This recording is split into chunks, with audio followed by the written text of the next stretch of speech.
बस ऐसे ही करके उठे ना हाँ तो I don't know how long we should wait अगर इस तरीके का करेगा तो थोड़ा देख लेंगे I think we have time, so let's wait 5-10 minutes. Let's do that.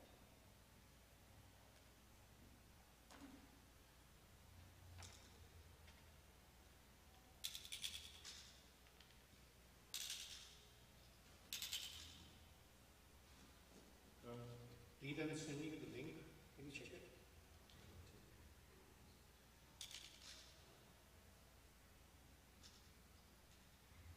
It's in your messages.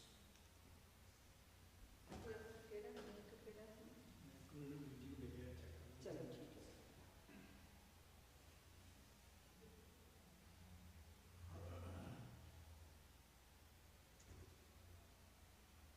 Yeah, chalo, just a little late. Good. Little late.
ਕੋਇ ਨ ਜਾਣੈ ਤੁਮਰਾ ਅੰਤ ਉਚੇਤਿਉ।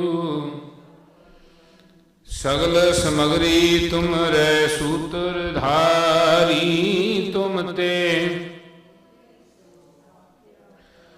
ਤੁਮਰੇ ਗਤ ਮਿਤ ਤੁਮ ਹੀ ਜਾਨੀ ਨਾਨਕ ਦਾਸ। ਬੋਲਣਾ ਜੀ ਵਾਹਿਗੁਰੂ ਵਾਹਿਗੁਰੂ ਵਾਹਿਗੁਰੂ। ਇੱਕ ਓੰਕਾਰ ਵਾਹਿਗੁਰੂ ਜੀ ਕੀ ਫਤਿਹ। ਸ਼੍ਰੀ ਭਗਵਤੀ ਜੀ ਸਹਾਏ। ਵਾਰ ਸ਼੍ਰੀ ਭਗਵਤੀ ਜੀ ਕੀ ਪਾਤਸ਼ਾਹੀ ਦਸਵੀਂ। ਪ੍ਰਥਮ ਭਗਵਤੀ ਸਿਮਰ ਕੈ ਗੁਰੂ ਨਾਨਕ ਲਈ ਧਿਆਏ। ਫਿਰ ਅੰਗਦ ਗੁਰ ਤੇ ਅਮਰਦਾਸ ਰਾਮਦਾਸੇ ਹੋਈ ਸਹਾਏ। ਅਰਜਨ ਹਰ ਗੋਬਿੰਦ ਨੂੰ ਸਿਮਰੋ ਸ੍ਰੀ ਹਰਿ ਰਾਏ। ਸ਼੍ਰੀ ਹਰਿਕ੍ਰਿਸ਼ਨ ਧਿਆਈਐ ਜਿਸ ਜਿੱਥੇ ਸਭ ਕੁ ਜਾਏ। ਤੇਗ ਬਹਾਦਰ ਸਿਮਰਿਐ ਘਰ ਨੌਨਦ ਆਵੈ ਧਾਏ। ਸਭ ਥਾਈਂ ਹੋਏ ਸਹਾਏ। ਦਸਵੇਂ ਪਾਤਸ਼ਾਹ ਗੁਰੂ ਗੋਬਿੰਦ ਸਿੰਘ ਸਾਹਿਬ ਜੀ ਮਹਾਰਾਜ ਸਭ ਥਾਈਂ ਹੋਏ ਸਹਾਏ। ਦਸਾਂ ਪਾਤਸ਼ਾਹਾਂ ਦੀ ਜੋਤ ਸ਼੍ਰੀ ਗੁਰੂ ਗ੍ਰੰਥ ਸਾਹਿਬ ਜੀ ਕੇ ਪਾਠ ਦਰਸ਼ਨ ਦੀਦਾਰ ਕਾ ਧਿਆਨ ਧਰ ਕੇ ਬੋਲੋ ਜੀ। ਪੰਜ ਪਿਆਰੇ ਚਾਰ ਸਾਹਿਬਜ਼ਾਦੇ 40 ਮੁਕਤੇ ਹਠੀਆਂ ਜਪੀਆਂ ਤਪੀਆਂ। ਜਿਨ੍ਹਾਂ ਨੇ ਨਾਮ ਜਪਿਆ ਵੰਡ ਕੇ ਛਕਿਆ। ਦੇਖ ਚਲਾਈ ਦੇਖ ਵਾਈ ਦੇਖ ਕੇ ਅਨਿਟ ਕੀਤਾ। ਤਿਨਾਂ ਪਿਆਰਿਆਂ ਸਚਿਆਰਿਆਂ ਦੀ ਕਮਾਈ ਦਾ ਧਿਆਨ ਧਰ ਖਾਲਸਾ ਜੀ ਬੋਲੋ ਜੀ। ਜਿਨ੍ਹਾਂ ਸਿੰਘਾਂ ਸਿੰਘਣੀਆਂ ਧਰਮੇ ਸੀਸ ਦਿੱਤੇ ਬੰਧਨ ਕਟਾਏ। ਖੋਪੀਆਂ ਲੁਹਾਈਆਂ ਚਰਖੜੀਆਂ ਤੇ ਚੜੇ। ਆਰਿਆਂ ਨਾਲ ਚਰਾਏ ਗਏ। ਗੁਰਦੁਆਰਿਆਂ ਦੀ ਸੇਵਾ ਲਈ ਕੁਰਬਾਨੀਆਂ ਕੀਤੀਆਂ। ਧਰਮ ਨਹੀਂ ਹਾਰਿਆ ਸਿੱਖੀ ਕੇਸਾਂ ਸਵਾਸਾਂ ਨਾਲ ਨਿਭਾਈ। ਤਿਨਾਂ ਦੀ ਕਮਾਈ ਦਾ ਧਿਆਨ ਧਰ ਖਾਲਸਾ ਜੀ ਬੋਲੋ ਜੀ। ਪੰਜਾਂ ਤਖਤਾਂ ਸਰਬੱਤ ਗੁਰਦੁਆਰਿਆਂ ਦਾ ਧਿਆਨ ਧਰ ਕੇ ਖਾਲਸਾ ਜੀ ਬੋਲੋ ਜੀ। ਪਿਰਤ ਮੈਂ ਸਰਬੱਤ ਖਾਲਸਾ ਜੀ ਕੀ ਅਰਦਾਸ ਹੈ ਜੀ। ਸਰਬੱਤ ਖਾਲਸਾ ਜੀ ਕੋ ਵਾਹਿਗੁਰੂ ਵਾਹਿਗੁਰੂ ਵਾਹਿਗੁਰੂ ਚਿਤ ਆਵੇ। ਜਿਤ ਆਉਣ ਕਾ ਸਦਕਾ ਸਰਬ ਸੁਖ ਹੋਵੇ। ਜਹਾਂ ਜਹਾਂ ਖਾਲਸਾ ਜੀ ਸਹਿਬ ਤਾਂ ਰਚਿਆ ਰਹਿ। ਦੇਖ ਤਿਗ ਪਤੇ ਬਿਰਧ ਕੀ ਪੈਜ ਪੰਥ ਕੀ ਜੀਤ। ਸ੍ਰੀ ਸਾਹਿਬ ਜੀ ਸਹਾਏ ਖਾਲਸਾ ਜੀ ਕੇ ਬੋਲ ਬਾਲੇ ਬੋਲੋ ਜੀ। ਸਿੱਖਾਂ ਨੂੰ ਸਿੱਖੀ ਦਾਨ ਕੇਸ਼ ਦਾਨ ਰਹਿਤ ਦਾਨ ਵਿਵੇਕ ਦਾਨ ਵਿਸਾਹ ਦਾਨ ਭਰੋਸਾ ਦਾਨ ਦਾਨਾ ਸਿਰਦਾਰ ਨਾਮ ਦਾਨ। ਸ੍ਰੀ ਅੰਮ੍ਰਿਤਸਰ ਜੀ ਕੇ ਇਸ਼ਨਾਨ ਚੌਕੀਆਂ ਝੰਡੇ ਬੁੰਗੇ ਜੁਗੋ ਜੁਗ ਅਟਲ ਧਰਮ ਕਾ ਜੈਕਾਰ ਬੋਲੋ ਜੀ। ਸਿੱਖਾਂ ਦਾ ਮਨ ਨੀਵਾਂ ਮਤ ਉੱਚੀ ਮਤ ਕਾ ਰਾਖਾ ਆਪ ਵਾਹਿਗੁਰੂ ਹੈ। ਅਕਾਲ ਪੁਰਖ ਆਪਣੇ ਪੰਥ ਦੇ ਸਦਾ ਸਦਾ ਸਹਾਈ ਦਤਾਰ ਜੀਓ। ਸ਼੍ਰੀ ਨਨਕਾਣਾ ਸਾਹਿਬ ਤੇ ਹੋਰ ਗੁਰਦੁਆਰੇ ਗੁਰਧਾਮ ਜਿਨ੍ਹਾਂ ਤੋਂ ਪੰਥ ਨੂੰ ਵਿਛੋੜਿਆ ਗਏ ਕੁੱਲ ਦਰਸ਼ਨ ਦੀਦਾਰ ਸੇਵਾ ਸੰਭਾਲ ਦਾ ਦਾਨ ਖਾਲਸਾ ਜੀ ਨੂੰ ਬਖਸ਼ਿਸ਼ ਕਰਨਾ ਜੀ। ਹੇ ਨਿਮਾਣਿਆਂ ਦੇ ਮਾਨ ਸਤਿਗੁਰੂ ਜੀਓ। ਨਿਤਾਣਿਆਂ ਦੇ ਤਾਣ ਨਿਉਟਿਆਂ ਦੀ ਓਟ ਮਹਾਰਾਜ ਸੱਚੇ ਪਾਤਸ਼ਾਹ ਆਪ ਜੀ ਕੇ ਪਾਵਨ ਚਰਨਾਂ ਵਿਖੇ ਅਰਦਾਸ ਬੇਨਤੀ ਹੈ ਸਤਿਗੁਰੂ ਜੀ। ਆਪ ਜੀ ਨੇ ਕਿਰਪਾ ਕੀਤੀ ਹੈ ਗਰੀਬ ਨਵਾਜ ਪਾਤਸ਼ਾਹ ਮਹਾਰਾਜ ਜੀਓ। ਆਪ ਜੀ ਨੇ ਰਹਿਮਤਾਂ ਕੀਤੀਆਂ ਨੇ ਇਸ ਗੁਰੂ ਘਰ ਦੇ ਬੱਚੇ ਸੱਚੇ ਪਾਤਸ਼ਾਹ ਮਹਾਰਾਜ ਸਪੋਜੀਅਮ ਯੂਥ ਸਪੋਜੀਅਮ ਨੂੰ ਮੁੱਖ ਰੱਖਦੇ ਹੋਏ ਸੱਚੇ ਪਾਤਸ਼ਾਹ ਮਹਾਰਾਜ ਬੱਚੇ ਗਰੀਬ ਨਵਾਜ ਪਾਤਸ਼ਾਹ ਆਪ ਜੀ ਦੇ ਪਾਵਨ ਦਰਬਾਰ ਦੀ ਹਾਜ਼ਰੀ ਭਰ ਰਹੇ ਨੇ। ਸੱਚੇ ਪਾਤਸ਼ਾਹ ਸਾਰੇ ਜੱਜ ਸਭਾ ਨੂੰ ਅਤੇ ਸਾਰੇ ਬੱਚਿਆਂ ਨੂੰ ਮਹਾਰਾਜ ਚੜ੍ਹਦੀ ਕਲਾ ਬਖਸ਼ਿਸ਼ ਕਰਨਾ। ਗਰੀਬ ਨਵਾਜ ਪਾਤਸ਼ਾਹ ਜੀ ਗੁਰਸਿੱਖੀ ਜੀ ਨੂੰ ਬਖਸ਼ਿਸ਼ ਕਰਨਾ। ਇਸੇ ਤਰ੍ਹਾਂ ਪਿਆਰ ਸਤਿਕਾਰ ਬਖਸ਼ਦੇ ਰਹਿਣਾ। ਗੁਰੂ ਘਰ ਦੀ ਸੇਵਾ ਬਖਸ਼ਿਸ਼ ਕਰਨਾ। ਗੁਰਮਤਿ ਬਖਸ਼ਿਸ਼ ਕਰਨਾ। ਸਤਿਗੁਰੂ ਜੀ ਸਿੱਖੀ ਸਰੂਪ ਬਖਸ਼ਿਸ਼ ਕਰਨਾ। ਸੱਚੇ ਪਾਤਸ਼ਾਹ ਖਾਲਸਾ ਪੰਥ ਦੀ ਸਦਾ ਸਦਾ ਚੜ੍ਹਦੀ ਕਲਾ ਬਖਸ਼ਿਸ਼ ਕਰੋ। ਮਹਾਰਾਜ ਬੰਦੀ ਸਿੰਘਾਂ ਦੀ ਰਿਹਾਈ ਬਖਸ਼ਿਸ਼ ਕਰਨਾ। ਖਾਲਸਾ ਪੰਥ ਨੂੰ ਆਪਣਾ ਸੱਚੇ ਪਾਤਸ਼ਾਹ ਘਰ ਬਾਰ ਬਖਸ਼ਿਸ਼ ਕਰਨਾ। ਗਰੀਬ ਨਵਾਜ ਪਾਤਸ਼ਾਹ ਜੀਓ ਝੂਲਤੇ ਨਿਸ਼ਾਨ ਰਹੇ ਪੰਥ ਮਹਾਰਾਜ ਕੇ। ਹੇ ਗਰੀਬ ਨਵਾਜ ਪਾਤਸ਼ਾਹ ਜੀਓ ਬਖਸ਼ੀਆਂ ਦਾਤਾਂ ਵਿੱਚੋਂ ਧਿਆਵੜ ਕੜਾ ਪ੍ਰਸ਼ਾਦ ਦੀ ਦੇਗ ਹਾਜ਼ਰ ਹੈ। ਆਪ ਜੀ ਕੋ ਪ੍ਰਵਾਨ ਹੋਵੇ ਪ੍ਰਵਾਨਿਆ ਪ੍ਰਸ਼ਾਦ। आप जी की संगत को वर्ते जो जो शकन सो आप जी का नाम जपन। सतगुरु जी मुख वाग बख्शिश करके कृतार्थ करो। सही प्यारे मेलो जिन्होंने मिलके आप जी का नाम चितावे। नानक नाम चढ़दी कला तेरे भाने।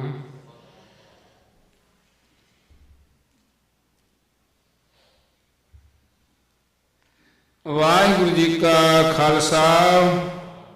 ਦੋਹਰਾ ਆਗਿਆ ਭਈ ਅਕਾਲ ਕੀ, ਸਭ ਸਿੱਖਣ ਕੋ ਹੁਕਮ ਹੈ।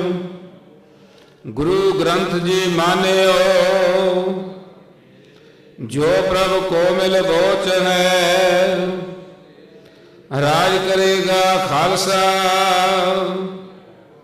ਖੁਆਰ ਹੋਏ ਸਭ ਮਿਲੇਂਗੇ। ਵਾਹਿਗੁਰੂ ਨਾਮ ਜਹਾਜ ਹੈ, ਜੋ ਸ਼ਰਧਾ ਕਰ ਸੇਮ ਦੇ। ਬੋਲੇ ਸੋ ਨਿਹਾਲ। ਵਾਹਿਗੁਰੂ ਜੀ ਕਾ ਖਾਲਸਾ, ਵਾਹਿਗੁਰੂ ਜੀ ਕੀ ਫਤਿਹ।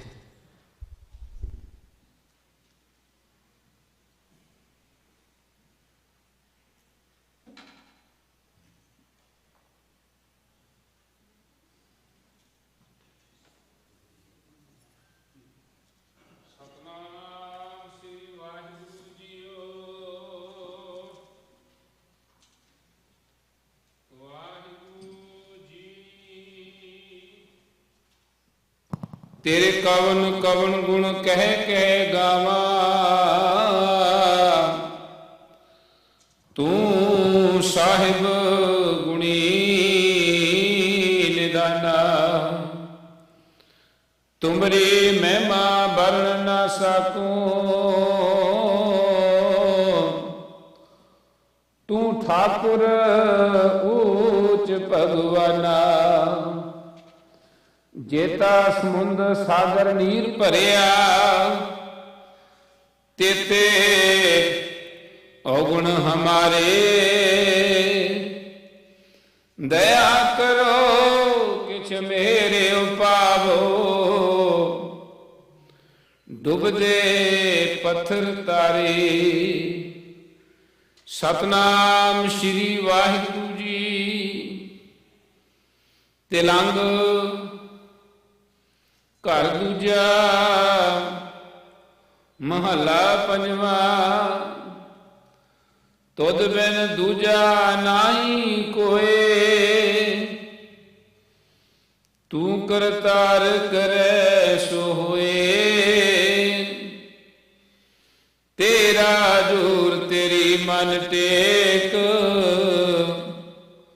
ਸਦਾ ਸਦਾ ਜਪ ਨਾਨਕੈ। ਸਭ ਉਪਰ ਪਾਰ ਬ੍ਰਹਮ ਦਾਤਾਰ, ਤੇਰੀ ਟੇਕ ਤੇਰਾ ਆਧਾਰ। ਰਾਉ ਹੈ ਤੂੰ ਹੋਵਨਹਾਰ।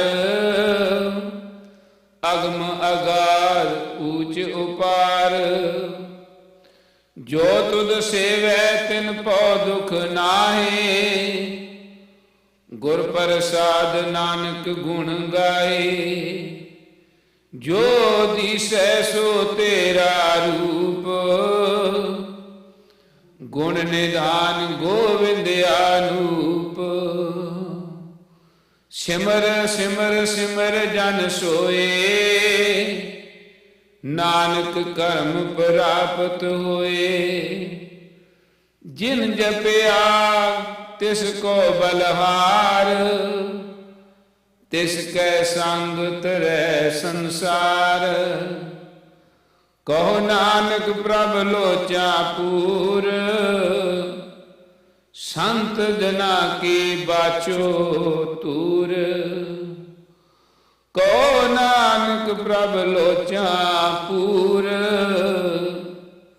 ਸੰਤ ਜਨਾ ਕੀ ਬਾਛੋ ਤੂਰ। ਵਾਹਿਗੁਰੂ ਜੀ ਕਾ ਖਾਲਸਾ, ਵਾਹਿਗੁਰੂ ਜੀ ਕੀ ਫਤਿਹ।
ਵਾਹਿਗੁਰੂ ਜੀ ਕਾ ਖਾਲਸਾ, ਵਾਹਿਗੁਰੂ ਜੀ ਕੀ ਫਤਿਹ। ਸਭ ਤੋਂ ਪਹਿਲਾਂ ਮੈਂ ਸਾਰੇ ਪੇਰੈਂਟਸ, ਪਾਰਟਿਸਪੈਂਟਸ, ਜੱਜਿਸ, ਵੋਲੰਟੀਅਰਸ ਸਾਰਿਆਂ ਦਾ ਵੈਲਕਮ ਕਰਦੀ ਹਾਂ। ਅਤੇ ਨਾਲੇ ਹੀ ਆਪਾਂ ਜਿਹੜਾ ਸਿੰਪੋਜ਼ੀਅਮ, ਸਿੱਖ ਯੂਥ ਸਿੰਪੋਜ਼ੀਅਮ ਇਸ ਸਾਲ ਇੱਥੇ I will say ਕਿ this is 22nd year in Dallas ਅਸੀਂ ਕਰ ਰਹੇ ਹਾਂ ਲੋਕਲ ਰਿਚਰਡਸਨ ਗੁਰਦੁਆਰੇ ਦਾ। ਉਹਦੇ ਵਾਸਤੇ ਤੁਹਾਨੂੰ ਸਾਰਿਆਂ ਨੂੰ ਬਹੁਤ ਬਹੁਤ ਮੁਬਾਰਕਾਂ, ਵਧਾਈਆਂ। ਇੰਨੇ ਸਾਲ ਤੱਕ ਇਹਦਾ ਇਸ ਸਿੰਪੋਜ਼ੀਅਮ ਦਾ ਚੱਲਦੇ ਰਹਿਣਾ, ਇਹਦੇ ਪਿੱਛੇ ਬੱਚਿਆਂ ਦਾ ਹੱਥ ਹੈ, ਪੇਰੈਂਟਸ ਦਾ ਹੱਥ ਹੈ ਅਤੇ ਸਾਰੇ ਸੇਵਾਦਾਰਾਂ ਦਾ ਹੱਥ ਹੈ। ਅਤੇ ਇਸ ਕਰਕੇ ਸਾਰਿਆਂ ਨੂੰ ਬਹੁਤ ਬਹੁਤ ਹੀ ਮੁਬਾਰਕਾਂ ਕਿ ਅਸੀਂ ਇਸ ਚੀਜ਼ ਨੂੰ, ਜਿਸ ਚੀਜ਼ ਦੇ ਪਿੱਛੇ ਅਸੀਂ ਪੈ ਗਏ ਹਾਂ, symposium is to learn about the Sikh history, ਅਤੇ ਅਸੀਂ ਉਹਦੇ ਬਾਰੇ ਸਾਰਿਆਂ ਨੂੰ ਜਿੰਨਾ ਵੀ ਕਰ ਸਕਦੇ ਹਾਂ, ਦੱਸ ਸਕਦੇ ਹਾਂ। ਉਸ ਕਾਰਿਆਕਰਮ ਨੂੰ ਅਸੀਂ ਜਾਰੀ ਰੱਖਿਆ। ਸੋ ਅੱਜ ਦਾ ਜਦੋਂ ਕਿਆ ਕਹਿੰਦੇ ਫਸਟ ਗਰੁੱਪ ਆਪਾਂ ਨੇ ਸ਼ੁਰੂ ਕਰਨ ਤੋਂ ਪਹਿਲਾਂ ਦੇਰ R couple of things I will say. Raman ji question answer ਤੁਸੀਂ ਉੱਥੇ ਲਾ ਦੋਗੇ, ਕਰ ਦੋਗੇ, ਤਾਂ ਕਿ ਆਪਾਂ we can save time on that. ਤਾਂ ਸਭ ਤੋਂ ਪਹਿਲਾਂ ਤਾਂ ਅਸੀਂ ਇਹ ਕਹਾਂਗੇ ਕਿ ਡੋਰ 'ਤੇ ਵੈਸੇ ਤਾਂ ਅੱਜ ਬਾਹਰ ਕੋਈ ਜ਼ਿਆਦਾ ਰਸ਼ ਨਹੀਂ ਆ।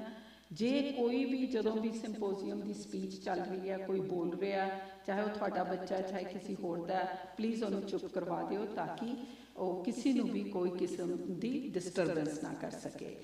ਐਂਡ ਆਲਸੋ ਰਿਮੈਂਬਰ ਕਿ ਅਸੀਂ 1 ਮਿੰਟ ਤੋਂ 2 ਮਿੰਟ ਵਿੱਚ ਦੇਵਾਂਗੇ ਇੱਕ ਸਪੀਚ ਅਤੇ ਦੂਜੀ ਸਪੀਚ ਦੇ ਵਿੱਚ, ਤਾਂ ਕਿ ਜੱਜਿਸ ਉਹਦੇ ਬਾਰੇ ਕਮੈਂਟਸ ਕੁਛ ਲਿਖ ਸਕਣ, ਤਾਂ ਕਿ ਸਾਨੂੰ ਉਹਦਾ ਕੋਈ ਤਾਂ ਕਿ ਜਦੋਂ ਤੁਸੀਂ ਮੈਨੂੰ ਕਾਲ ਕਰਦੇ ਹੋ ਤਾਂ ਮੈਂ ਤੁਹਾਨੂੰ ਦੱਸ ਸਕਾਂ ਕਿ ਤੁਸੀਂ ਕਿੱਥੇ ਇੰਪਰੂਵ ਕਰ ਸਕਦੇ ਹੋ।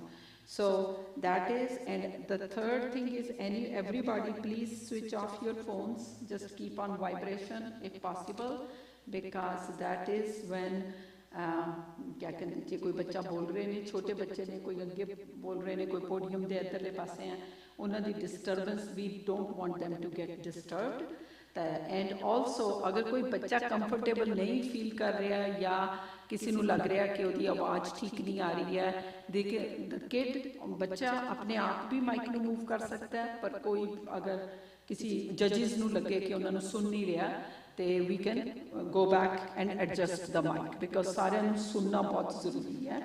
ਐਂਡ ਅਸੀਂ ਥੋੜ੍ਹਾ ਜਿਹਾ ਟਾਈਮ ਲੈਂਦੇ ਹਾਂ। ਜਿਹੜਾ ਵੀ ਬੱਚਾ ਆਏਗਾ ਪਹਿਲਾਂ ਮੱਥਾ ਟੇਕਣਾ ਬਾਬਾ ਜੀ ਦੇ ਅੱਗੇ, ਅਤੇ ਫਿਰ ਉਹ ਤੋਂ ਬਾਅਦ ਇੱਧਰਲੇ ਪਾਸੇ ਆਉਣਾ, ਅਤੇ ਇੱਥੇ ਆ ਕੇ ਤੁਸੀਂ ਆਪਣੀ ਸਪੀਚ ਬੋਲਣ ਤੋਂ ਪਹਿਲਾਂ ਤੁਹਾਨੂੰ ਦੱਸਿਆ ਜਾਏਗਾ ਕਿ ਕਿੰਨੀ ਮਤਲਬ ਮਾਈਕ ਰੈਡੀ ਹੈ, ਜੱਜਿਸ ਰੈਡੀ ਹੈ। ਉਹ ਤੋਂ ਬਾਅਦ ਆਪਾਂ ਸ਼ੁਰੂ ਕਰਾਂਗੇ। ਫਿਰ ਜਦੋਂ ਸਪੀਚ ਸਮਾਪਤੀ ਹੁੰਦੀ ਹੈ, ਉਹ ਤੋਂ ਬਾਅਦ ਉਹ ਬੱਚਾ ਸੈਕਿੰਡ ਬੱਚੇ ਦਾ ਨਾਮ ਕੱਢ ਕੇ ਉਹ ਤੋਂ then will go to Baba ji ਦੀ ਚੌੜ ਸੇਵਾ ਲਏਗਾ until next kid comes. So you will keep doing the chor seva jab tak ke second participant goes and release you. So also remember, no jaikara sangat ji for each participant. We don't want the judges to be influenced by that. So ਅਸੀਂ jaikara har group de baad ਇਕੱਠਾ ਹੀ ਦੇਵਾਂਗੇ ਨਾਲ। The time for the group 1 is, the first well is 5 minutes. So judges, you don't have to worry about time.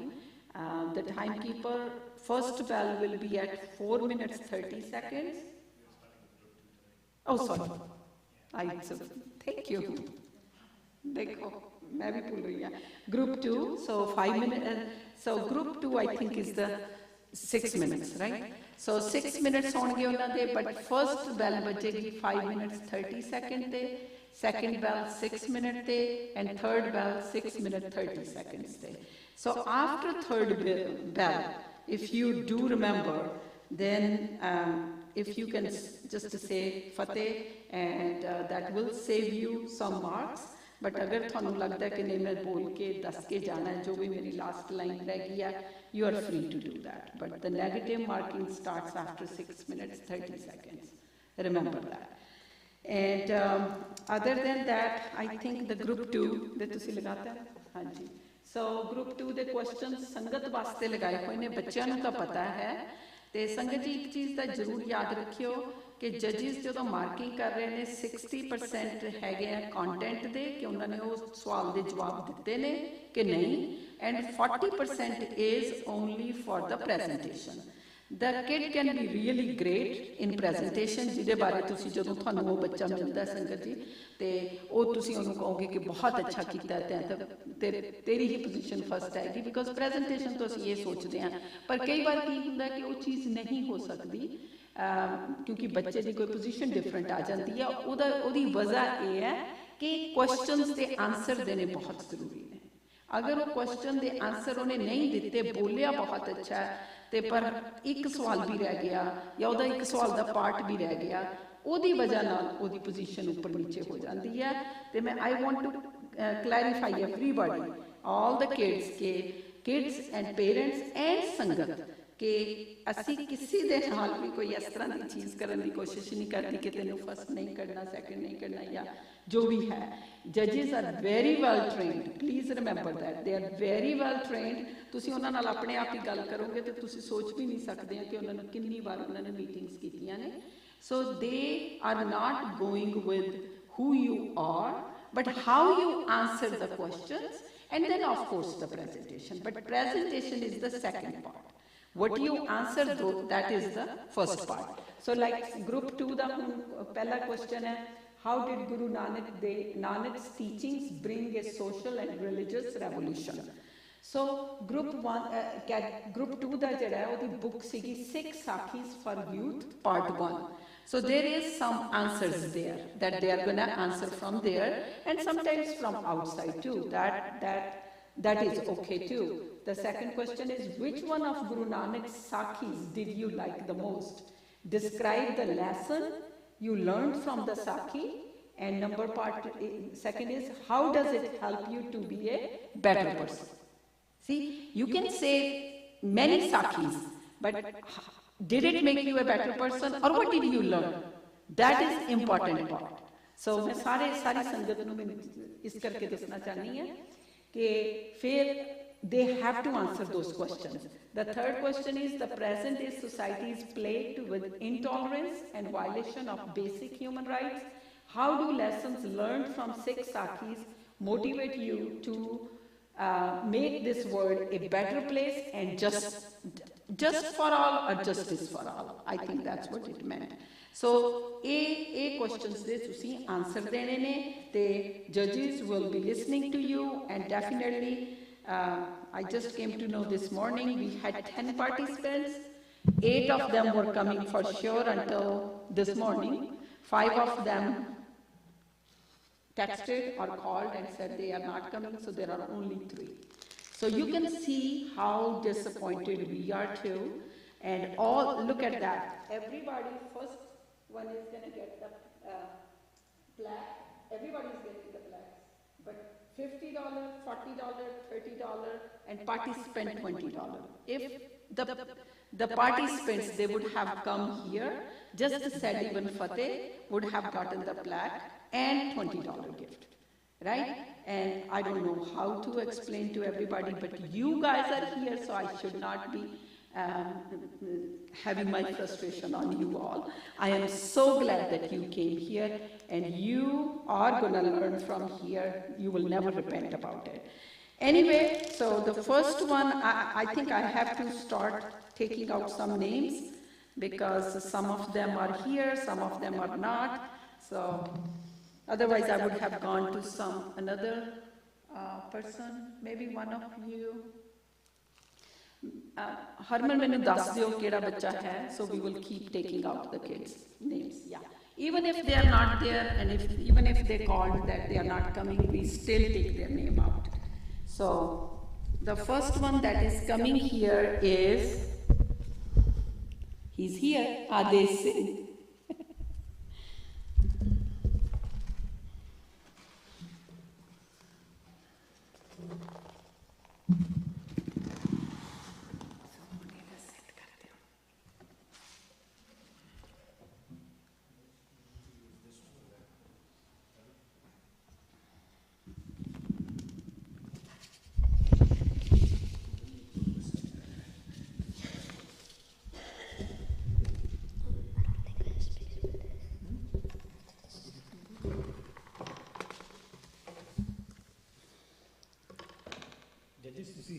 Are you able to see him?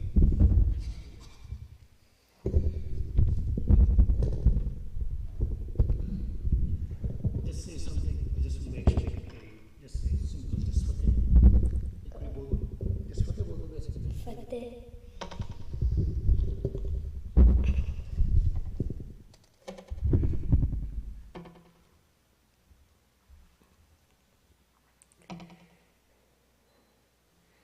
गुरु प्यारी साध संगत जी और फतेह सान जी करे वाहिगुरु जी का खालसा वाहिगुरु जी की फतेह. Guru Nanak Dev Ji was a born revolutionary. Satguru Nanak Paragatya miti tunj chanan hoa jo kar suraj nikalya tere chappe andar paloa.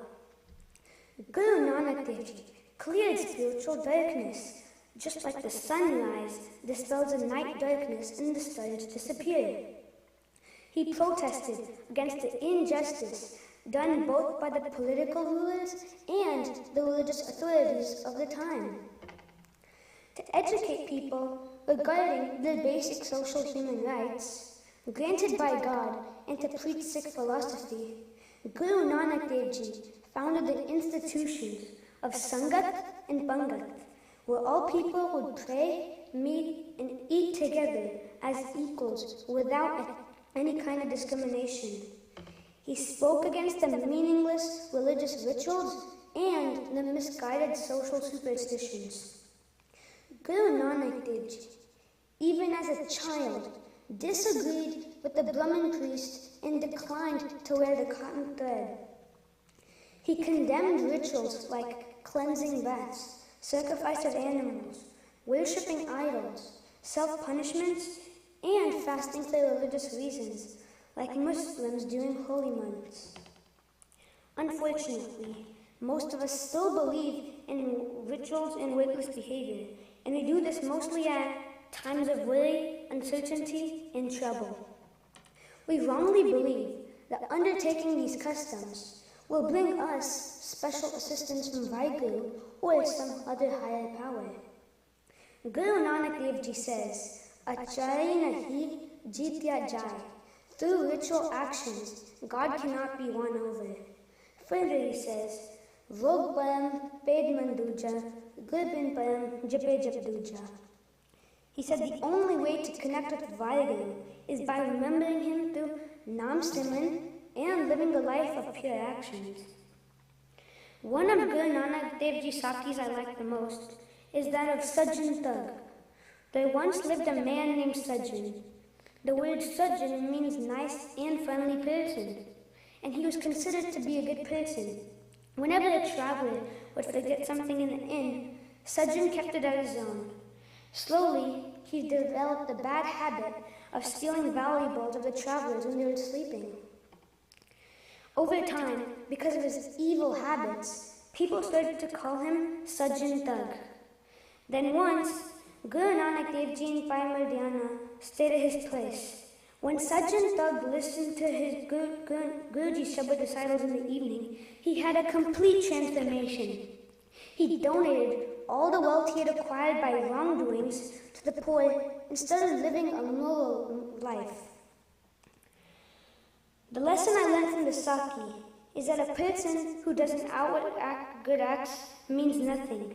God knows our minds and we cannot bluff him.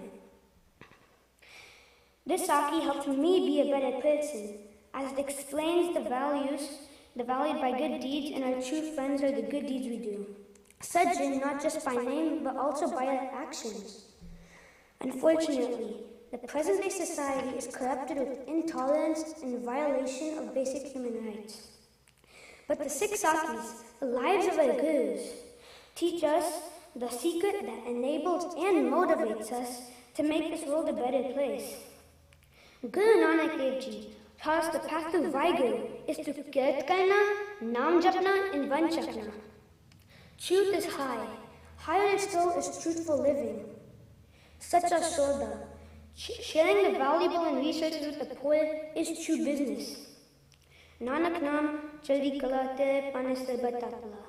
Guru Nanak Dev Ji emphasized the concept of universal well-being, equality and respect for women, Guru Nanak Dev Ji emphasized the concept. Guru Nanak Dev Ji says, "Sokyo manda aake jichme rajan seva," concept of selfless service.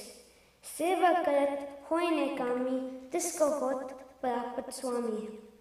Following these regulations learned from the Sakis, I decided to join the after-school club called PB Enjoy. We regularly prepare food bags with sandwiches for homeless families and other less fortunate individuals. These concepts from the Sakis make Sikhism a way of life, and so these beliefs reflect our actions on a daily basis, bring us closer to Vaheguru, and make this world a better place for all. In conclusion, I am grateful and feel blessed to have read this book. It has given me tools to enrich my life and spread the values by my actions laid out none other than our Gurus. Vaheguru Ji Ka Khalsa, Vaheguru Ji Ki Fateh.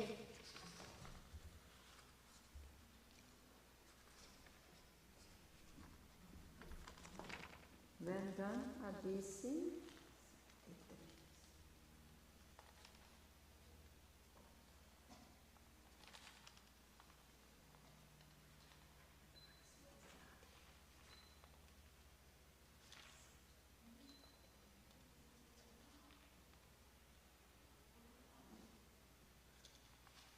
Anantdeep Singh is here, Arun?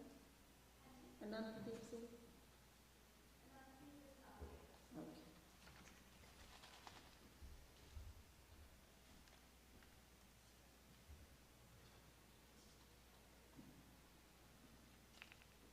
Hannah Kaur?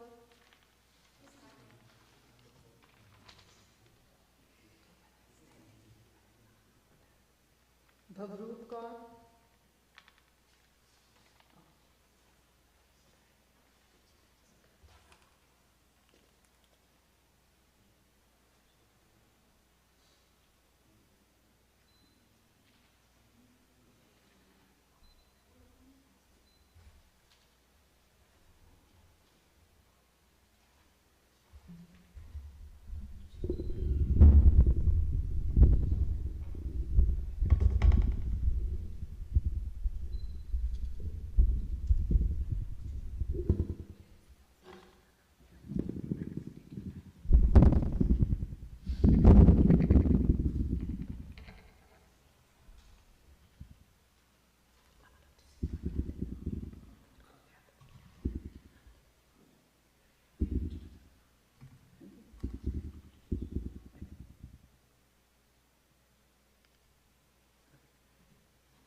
Judges ready? Bhavroop Kaur? Spellings वास्ते Bhavroop Kaur. चलो हाँ जी ये शुरू करेंगे गुरु प्यारी साध संगत जी, वाहिगुरु जी का खालसा, वाहिगुरु जी की फतेह. Guru Nanak Dev Ji was born in 1469. During that time, there was a caste system in which there were Brahmins, Kshatriya, Vaishya, Shudras, and the untouchables. The lower caste people were treated very badly and were not allowed to worship God.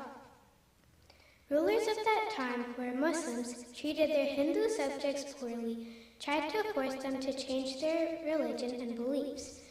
Even the high caste Hindus who were Brahmins exploited the lower caste. The women in that time did not have any rights and were not treated equal to men. Guru Nanak Dev Ji raised his voice against all of these things. When Guru Nanak Dev Ji came out of the Vehi Nadi, he gave the message, "Na koi Hindu na Musliman." He explained that there is no Hindu and no Muslim. We are all God's children, hence equal human beings. There is one God, and the people who know him as Ram are Hindus, and the ones who know him as Allah are Muslims. Hating, killing, and forcing others to change their religion is meaningless. We should all be judged by our actions and not by our religion. Guru Nanak Dev Ji proved it by being best friends with Bhai Mardana, who was from a different religion and caste. During his Janeu ceremony, Guru Nanak Dev Ji questioned the Pandit. If a Janeu is so important for a spiritual life, then why is my sister and mother not allowed to wear one? How is a simple cotton thread supposed to give strength to my soul? It will get dirty and break. In Asa Diwan, Guru Nanak quotes, Daya ka santokh sud jat kandi satpat, e Janeu ji ka haita pande kat. This means that a special thread that can touch our soul should be made out of compassion, contentment, modesty, and truth. Guru Nanak Dev Ji asked the Pandit, if you have that kind of thread, I'm ready to wear it. He also talked about treating women with respect. Sokyo manda akhiya jit jamme rajan. Why should we call women bad when the kings are born from them? In this way, Guru Nanak Dev Ji's questions and teachings brought a social and religious revolution in that time period. My favorite Sakhi is the Sakhi of Sajjan Tug. Sajjan means a good person. Sajjan had made it in to help travelers rest for the night, and whenever a traveler forgot something, he would keep it for himself. After a while, this soon became a bad habit for Sajjan. He had not only started stealing from the travelers, but also killing them. When Guru Nanak Dev Ji visited Sajjan's inn, Sajjan was waiting for Guru Nanak Dev Ji to sleep, so he could steal from him. But instead of sleeping, Guru Nanak Dev Ji sang this shabad.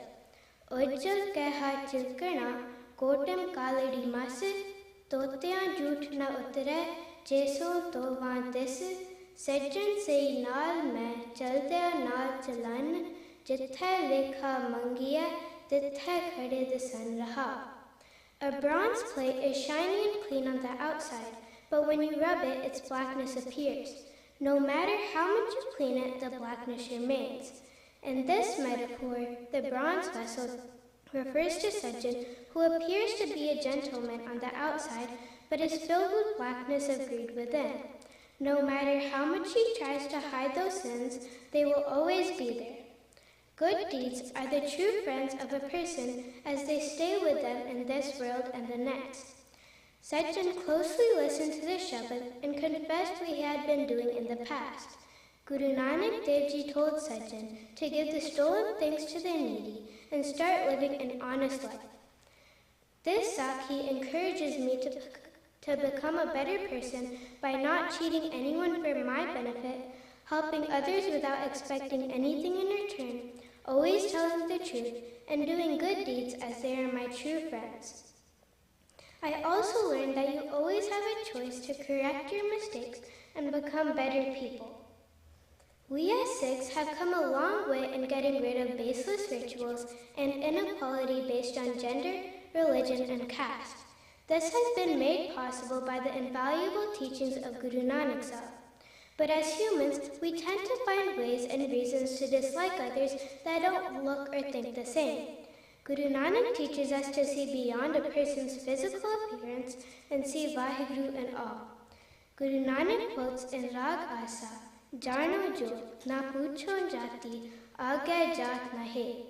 Recognize the Jot of Vaheguru in all, and not their caste, as there are no castes after this world. Guru Nanak Sahib has taught this by providing examples all throughout his life, be it being friends with Bhai Mardana, questioning the Janeu, or helping Sajjan or Malik Bago become better people. If we are able to follow these teachings, then the society around us would become a much better place to live in, with everybody getting the same opportunities irrespective of their physical appearance. Vaheguru Ji Ka Khalsa, Vaheguru Ji Ki Fateh. Great job, Abdul Kaur. Now you will take out a few names here.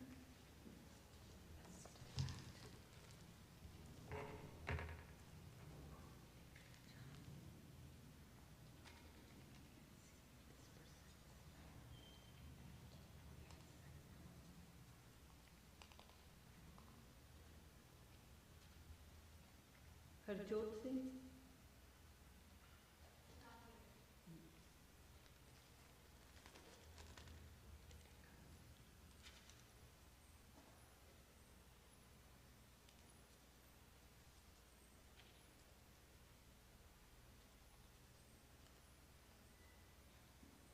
Diwan Kaur. Diwan Kaur.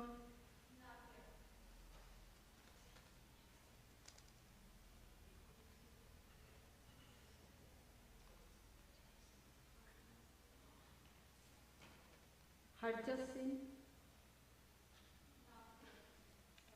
It's okay. We know that, right?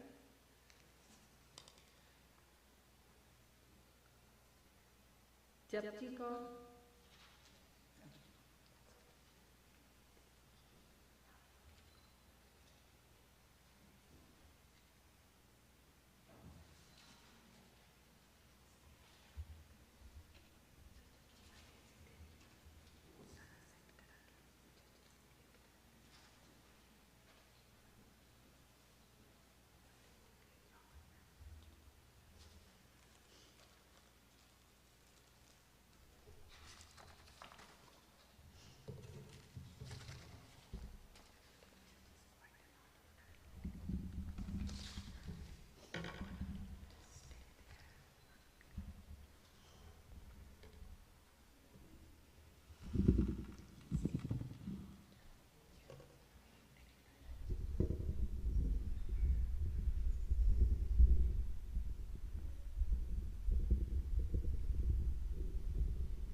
Japji Kaur.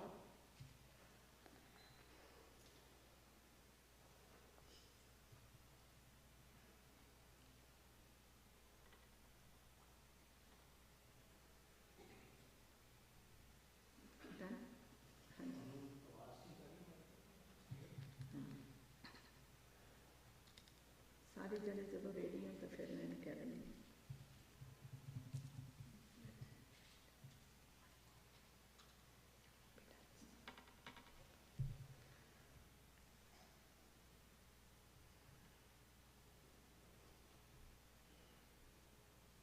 चलो ठीक है जजेस Japji Kaur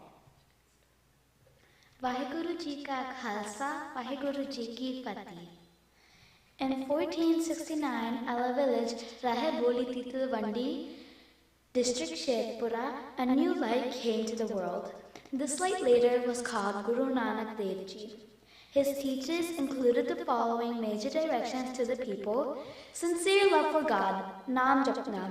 The very idea of one common Father for all humanity teaches us that whatever name Allah, Ram, Gobind, Guru, and etc. we may use for the Almighty, but we are His creation and therefore must love each other as brothers and sisters. Honest earnings, dharam ki kirat. It's only hard-earned money which is sweet like honey. Wealth collected through corruption and unfair means make the mind dirty and evil. Those who become dependent upon other people's earnings usually become their mental slaves. Sharing earnings, vand ke chakna. Because we are children of the same Father, we should feel pleasure in sharing our earnings with the needy. People who share with the needy do not oblige them or do any favor with them, but they're just doing their duty which is expected of them. Sikhs do not give charity or donations to anyone. They share their earnings with them. The only giver in the world is God. Accepting the will of God, Pana Manna. God knows what is right or wrong for the overall welfare of people. We should accept His decisions without any grudge or questions. Goodwill for all, Sarvat Ka Palla. In a Sikh prayer, we should request God for the welfare of the whole humanity, not just our community or our family alone. Thus, Guru Nanak brought a social and religious revolution by providing a platform, Sangat and Pangat, where all people could pray, meet, and eat together as individuals without any kind of discrimination. Nanak Shah hai Fakir, Hindu ka Guru, Muslim ka Peer. Guru Nanak is a selfless stage, respected by every religion and every age. गुरु जी ते हर साखी सानू कोई ना कोई सिक्ख्या देंदी हा और उन्हां विचों एक साखी मैं सब नाल सब्जी करनी चाहनी हाँ। हक दी कमाई पाई लालू जी ने गुरु जी ते मर्दाना जी वास्ते खाना तैयार किया ते रसोई विच आके खाण दी बेनती की, पर गुरु जी ने कहा साडे वास्ते ते हर थां ही पवित्र है, खाना इत्थे ही ले आओ। गुरु जी दे कहण उत्ते सबने एक जगह बैठ के खाना खाया। पापा मर्दाना जी ने गुरु जी कोलों पूछया कि इस खाने विच अमृत दा स्वाद आया रहा सी, इस खाने विच की पाया सी? गुरु जी ने कहा ये हलाल दा कमाए दा स्वाद सी जो इस खाना विच आ रहा सी। आ स्वाद सब्जेक्ट दे स्वाद उत्तों बहुत उत्ते है। एक दिन शहर दी एक बड़े कर्मचारी मलक बागू ने ब्रह्म पूजन किया ते उसने गुरु जी नू भी साड़ दिता ते गुरु जी ने यह कह के ना कर दी कि असी ते फकीर हाँ, साड़ा ब्रह्म पूजन करना कि लेना देना। मलक बागू ने दोबारा साड़ा बेचन ते गुरु जी पाई लाला जी नू ना लेके ब्रह्म पूजन ते गए। मलक बाबू ने बड़े गुस्से विच गुरु जी ने कहा तरखान दी कर विच सूखी रोटी खा के करा पूड़ी नु मना क्यों करे हो? गुरु जी ने मलक बाबू ने समझा लिया। सज्जे हाथ विच पाई लाला जी दी सूखी रोटी ते दूजे हाथ विच मलक बाबू दा पूड़ा फड़ लिया। फिर सज्जा हाथ विच गरीब वाल करके रोटी नु कुट लिया ते उस वे लोकां नु दूध गिरना नजर आया ते दूजे हाथ विच अमीरा वाल करके रोटी नु कुट लिया ते उस विच लोकां नु खून नजर आया। गुरु जी ने कहा देख मलक बागो गरीब दा हक मार के आ, उन्हें ते जुल्म करके कीती कमाई पाप बराबर है। गरीबा पासों इक्का कीता तां ब्रह्म पूजन करना की पवित्र नहीं होंदा, ओ गरीबा दा खून ही रहना है ते तू सानू दूध छड़ के खून पहनता सदका दसता सी, असे ओके भी स्वीकार कर सकते सी।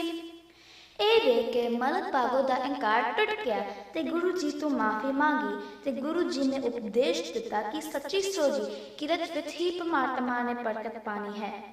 इस साखे तो सानू इस सिखलिया मिलती है, सानू हमेशा किरत कमाई करनी चाहिए।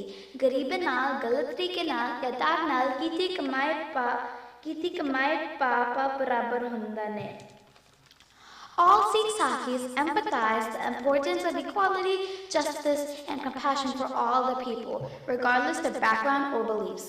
These values are at the core of Sikh faith and serve as a reminder that every individual has worth and should be treated accordingly. There are various famous Sikh Sakhis who advocated for equality between all people and spoke out against mistreatment of women and lower castes. Guru Nanak's message of unity and justice has inspired generations of Sikhs to work towards more than just an equal society. In today's world, where intolerance and human rights violations continue to be a major concern, the lessons of Sikh Sakhis serve as a reminder that it's our responsibility to stand up for justice and work towards creating a world that is more equitable and respectful for all individuals, whether it's speaking out discrimination, working towards policies that promote equality, or simply treating others with kindness and respect. We can all play a role in creating a better world. In conclusion, the teachings of Sikh Sakhis inspire us to strive for a world where justice, equality, and compassion are the norm and where all individuals are valued and respected. Vaheguru Ji Ka Khalsa, Vaheguru Ji Ki Fateh.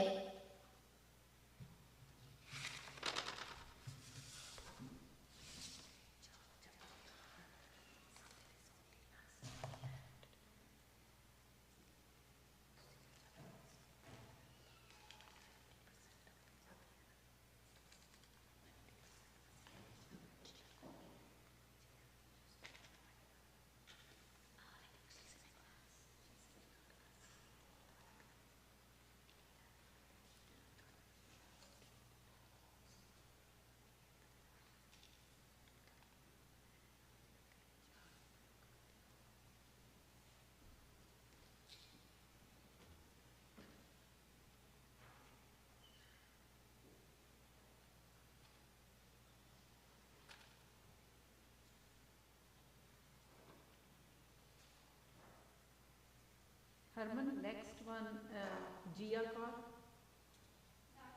Yeah. So judges, ਤੁਸੀਂ ਆਪਣੇ comments ਲਿਖੋ, and in the meantime I will get the next group ready. ਪਰ ਤੁਸੀਂ ਆਪਣਾ ਲਿਖ ਲਓ ਪੂਰਾ, ਫਿਰ ਮੈਨੂੰ ਫੋਲਡਰ ਦਿਓ, take your time. And ਆਪਾਂ ਇਸ ਗਰੁੱਪ ਦੇ ਤਿੰਨੋਂ ਬੱਚੇ ਜਿਹੜੇ ਕਿ ਹੋਮ ਘੁਮਾ ਕੇ ਆਏ ਨੇ, ਇਹਨਾਂ ਵਾਸਤੇ ਸਾਨੂੰ ਜ਼ਰੂਰ ਕਹਿਣਾ ਚਾਹੀਦਾ, ਬੋਲੇ ਸੋ ਨਿਹਾਲ, ਸਤਿ ਸ੍ਰੀ ਅਕਾਲ. All of them have done a great job, and thank you parents for being here with them and bringing them here. So that is one thing. And the fourth group we will start soon. That's the third. I'm saying different numbers. Remember?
Thank you, judges.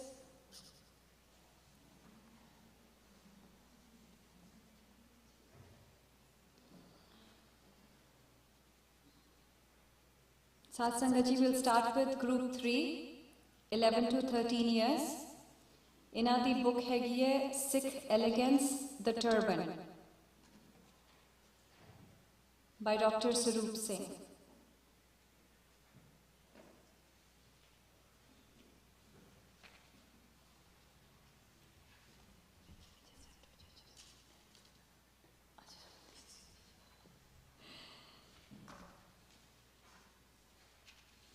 Another questions again. First question.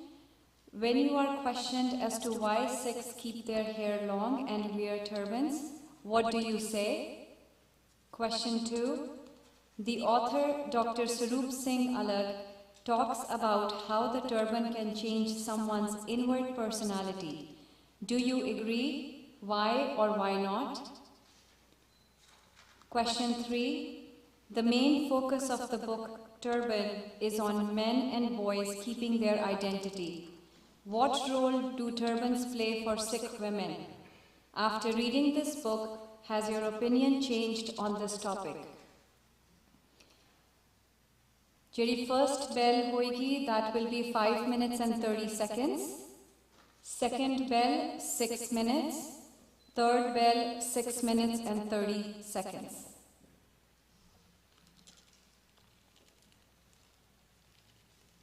I think we have around 10 kids, but सारियां दी chit हैगी है, so I'll just say out the name, call out the name. Mahpreet Kaur, जे हैगे हो बच्चे ते इत्थे आ जाओ. महप्रीत कौर.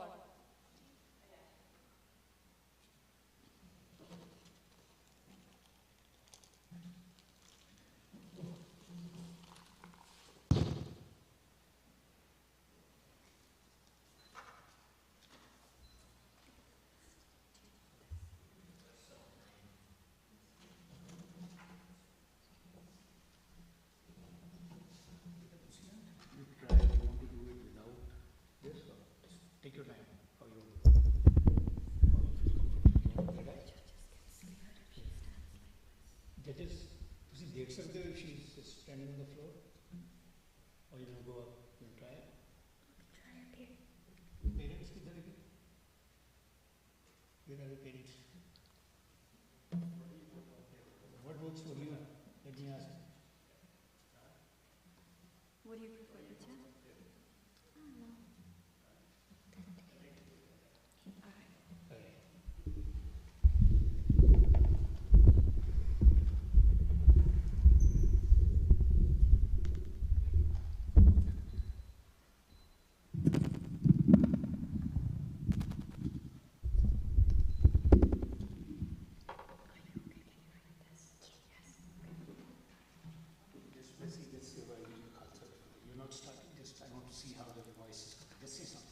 वाहिगुरु जी का खालसा वाहिगुरु जी की फतेह.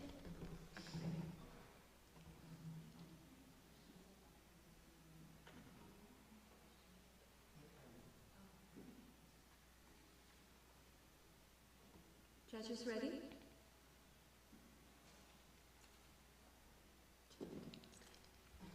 गुरु प्यारी साध संगत जी, वाहिगुरु जी का खालसा वाहिगुरु जी की फतेह.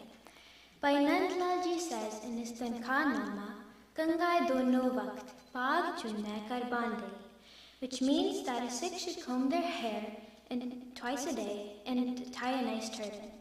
Today I'm going to talk about the importance of the turban in a Sikh's life. The first topic that I'll talk about is why I think that Sikhs should wear turbans and have uncut hair.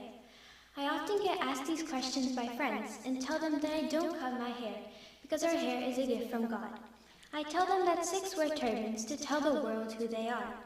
By wearing the turban, we can tell the people around us that we are there to help them.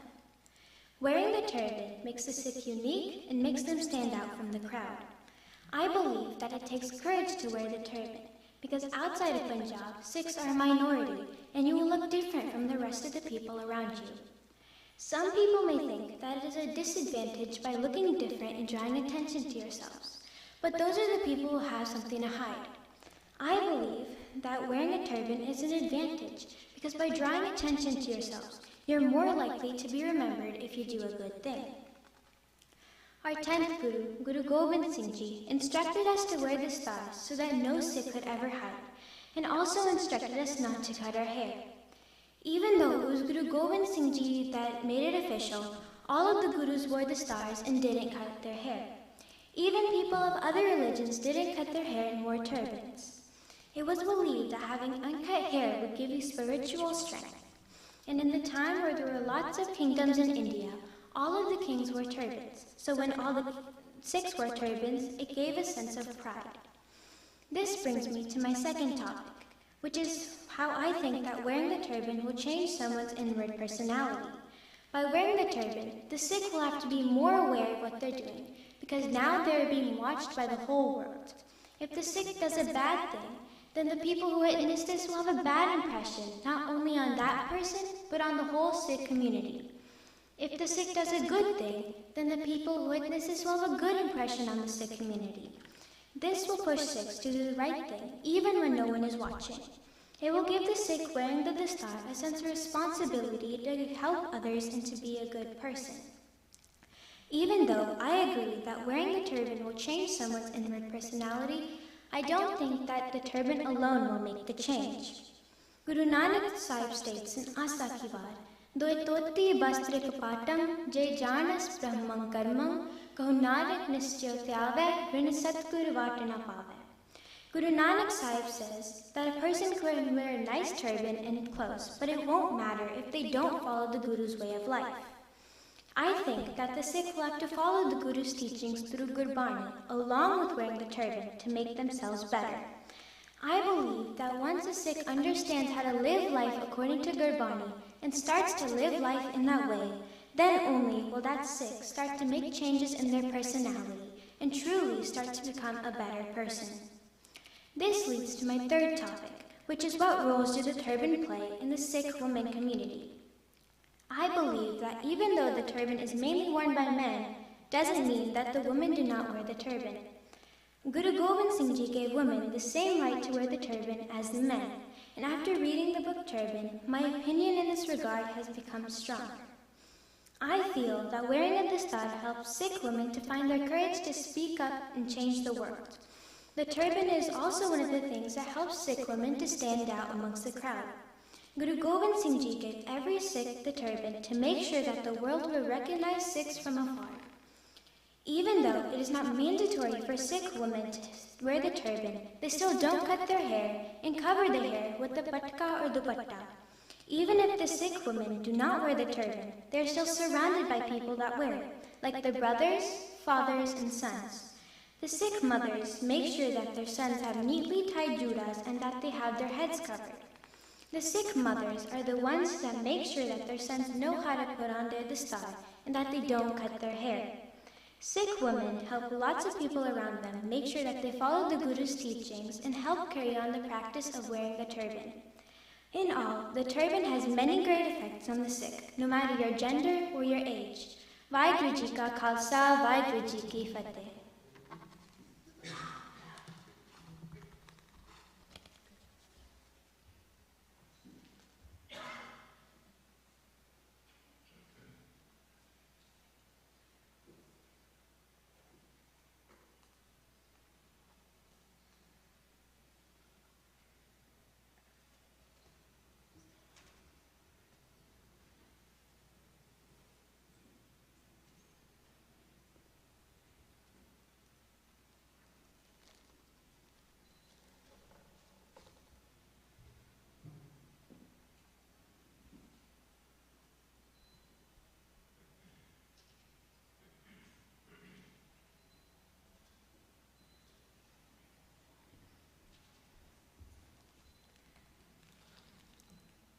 Next, Anush Singh. Okay.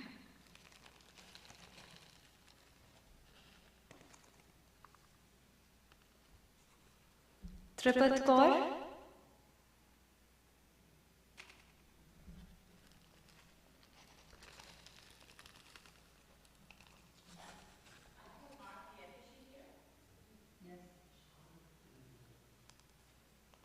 Tripat Kaur is here?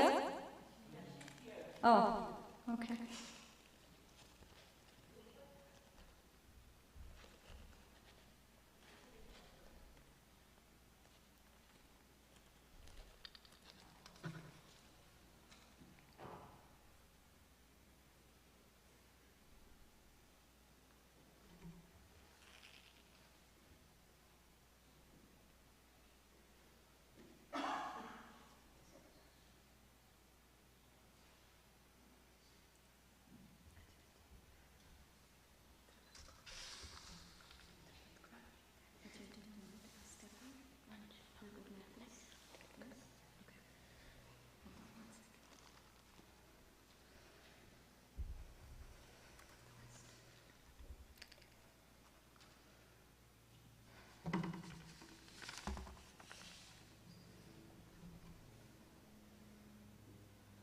Judges ready?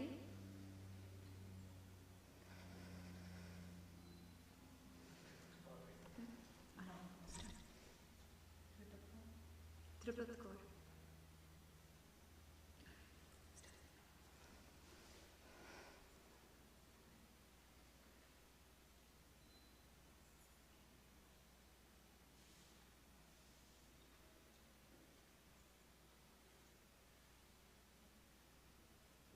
Waheguru ji ਕਾ ਖਾਲਸਾ ਵਾਹਿਗੁਰੂ ਜੀ ਕੀ ਫਤਿਹ। ਨਾਪਾਕ ਪਾਕ ਕਰ ਹਦੂਰ ਹਦੀਸਾ ਸਾਬਤ ਸੂਰਤ ਦਸਤਾਰ ਸਰਾ। ਜਦੋਂ ਮੈਨੂੰ ਕੋਈ ਸਵਾਲ ਪੁੱਛਦਾ ਹੈ ਕਿ ਸਿੱਖ ਵਾਲ ਕਿਉਂ ਰੱਖਦੇ ਹਨ ਤੇ ਦਸਤਾਰ ਕਿਉਂ ਸਜਾਉਂਦੇ ਹਨ, ਤਾਂ ਮੇਰਾ ਉਹਨਾਂ ਨੂੰ ਇਹ ਜਵਾਬ ਹੁੰਦਾ ਹੈ ਕਿ ਅਸੀਂ ਗੁਰੂ ਗੋਬਿੰਦ ਸਿੰਘ ਜੀ ਦੇ ਹੁਕਮ ਦੀ ਪਾਲਣਾ ਕਰਦੇ ਹਾਂ। ਦਸਤਾਰ ਸਾਡੇ ਰਾਜ ਭਾਗ ਦੀ ਪ੍ਰਤੀਕ ਵੀ ਹੈ। ਇਹ ਸਾਡੇ ਸਿੱਖੀ ਕੋ ਦੀ ਵਾਦੀ ਦਾ ਹਿੱਸਾ ਵੀ ਹੈ, ਜਿਸ ਦੀਆਂ ਜਮਾਤਾਂ ਅਸੀਂ ਕਸਵੱਟੀ 'ਤੇ ਉਤਰ ਕੇ ਪਾਸ ਕਰਦੇ ਹਾਂ। ਜਦੋਂ ਗੁਰੂ ਗੋਬਿੰਦ ਸਿੰਘ ਜੀ ਨੇ ਗੁਰੂ ਗ੍ਰੰਥ ਸਾਹਿਬ ਜੀ ਨੂੰ ਗੁਰਗੱਦੀ ਬਖਸ਼ੀ ਤਾਂ ਨਾਲ ਦੇ ਸਿੰਘਾਂ ਨੇ ਗੁਰੂ ਗੋਬਿੰਦ ਸਿੰਘ ਜੀ ਨੂੰ ਪੁੱਛਿਆ, ਤਾਂ ਅਸੀਂ ਤੁਹਾਡੇ ਦਰਸ਼ਨ ਕਿਵੇਂ ਕਰਾਂਗੇ? ਗੁਰੂ ਜੀ ਨੇ ਜਵਾਬ ਦਿੱਤਾ, ਜਿਹੜੇ ਸਿੰਘ ਸਿੰਘਣੀਆਂ ਰਹਿਤ ਵਿੱਚ ਪੱਕੇ ਹੋਣਗੇ ਤੇ ਫਿਰ ਜਦੋਂ ਸਵੇਰੇ ਤਿਆਰ ਹੋਣਗੇ, ਦਾੜਾ ਪ੍ਰਕਾਸ਼ਿਆ ਹੋ, ਸਿਰ 'ਤੇ ਦਸਤਾਰ ਸਜੀ ਹੋ, ਤੇ ਜਦੋਂ ਆਪਣੇ ਆਪ ਨੂੰ ਸਵੇਰੇ ਸ਼ੀਸ਼ੇ ਵਿੱਚ ਦੇਖਣਗੇ, ਉਹਨਾਂ ਨੂੰ ਕੋਈ ਹੋਰ ਨਹੀਂ ਸਗੋਂ ਮੇਰੇ ਦਰਸ਼ਨ ਹੋਣਗੇ। ਹੁਣ ਆਪਾਂ ਝਾਤੀ ਮਾਰੀਏ ਕਿ ਸਾਡੇ ਵਿੱਚੋਂ ਕੌਣ ਗੁਰੂ ਗੋਬਿੰਦ ਸਿੰਘ ਜੀ ਦੇ ਰੋਜ਼ ਦਰਸ਼ਨ ਕਰਦੇ ਹਨ। ਅਧਿਆਤਮਿਕ ਤੌਰ 'ਤੇ ਵੀ ਵਾਲਾਂ ਦੀ ਬਹੁਤ ਮਹੱਤਤਾ ਹੈ ਕਿ ਜਦੋਂ ਅਸੀਂ ਇੱਕ ਵਾਰ ਵੀ ਵਾਹਿਗੁਰੂ ਕਹਿੰਦੇ ਹਾਂ, ਸਾਡੇ ਸਰੀਰ ਦੇ ਜਿੰਨੇ ਵੀ ਰੋਮ ਨੇ ਉਨੀ ਵਾਰੀ ਵਾਹਿਗੁਰੂ ਕਿਹਾ ਜਾਂਦਾ ਹੈ। ਜਿਵੇਂ ਗੁਰਬਾਣੀ ਵਿੱਚ ਫਰਮਾਨ ਹੈ, ਚਰਨ ਸ਼ਰਨ ਕਰ ਏਕ ਪੈਂਡਾ ਜਾਏ ਚਲ, ਸਤਿਗੁਰ ਕੋਟ ਪੈਂਡਾ ਆਗੇ ਹੋਏ ਲੇਤ ਹੈ। ਦਸਤਾਰ ਇੱਕ ਸਤਿਕਾਰ ਅਤੇ ਜ਼ਿੰਮੇਵਾਰੀ ਦੀ ਵੀ ਪ੍ਰਤੀਕ ਹੈ। ਜਦੋਂ ਤੁਹਾਡੇ ਸਿਰ 'ਤੇ ਦਸਤਾਰ ਹੁੰਦੀ ਹੈ ਤੇ ਤੁਸੀਂ ਦਲੇਰੀ ਦੀਆਂ ਗਲੀਆਂ ਵਿੱਚ ਪੈਰ ਰੱਖ ਲੈਂਦੇ ਹੋ, ਜਿਸ ਦੀ ਮਿਸਾਲ ਸਾਰਾਗੜ੍ਹੀ ਦੀ ਜੰਗ ਵਿੱਚ ਸ਼ਹੀਦ ਹੋਏ 21 ਅੰਮ੍ਰਿਤਧਾਰੀ ਸਿੰਘਾਂ ਤੋਂ ਮਿਲਦੀ ਹੈ।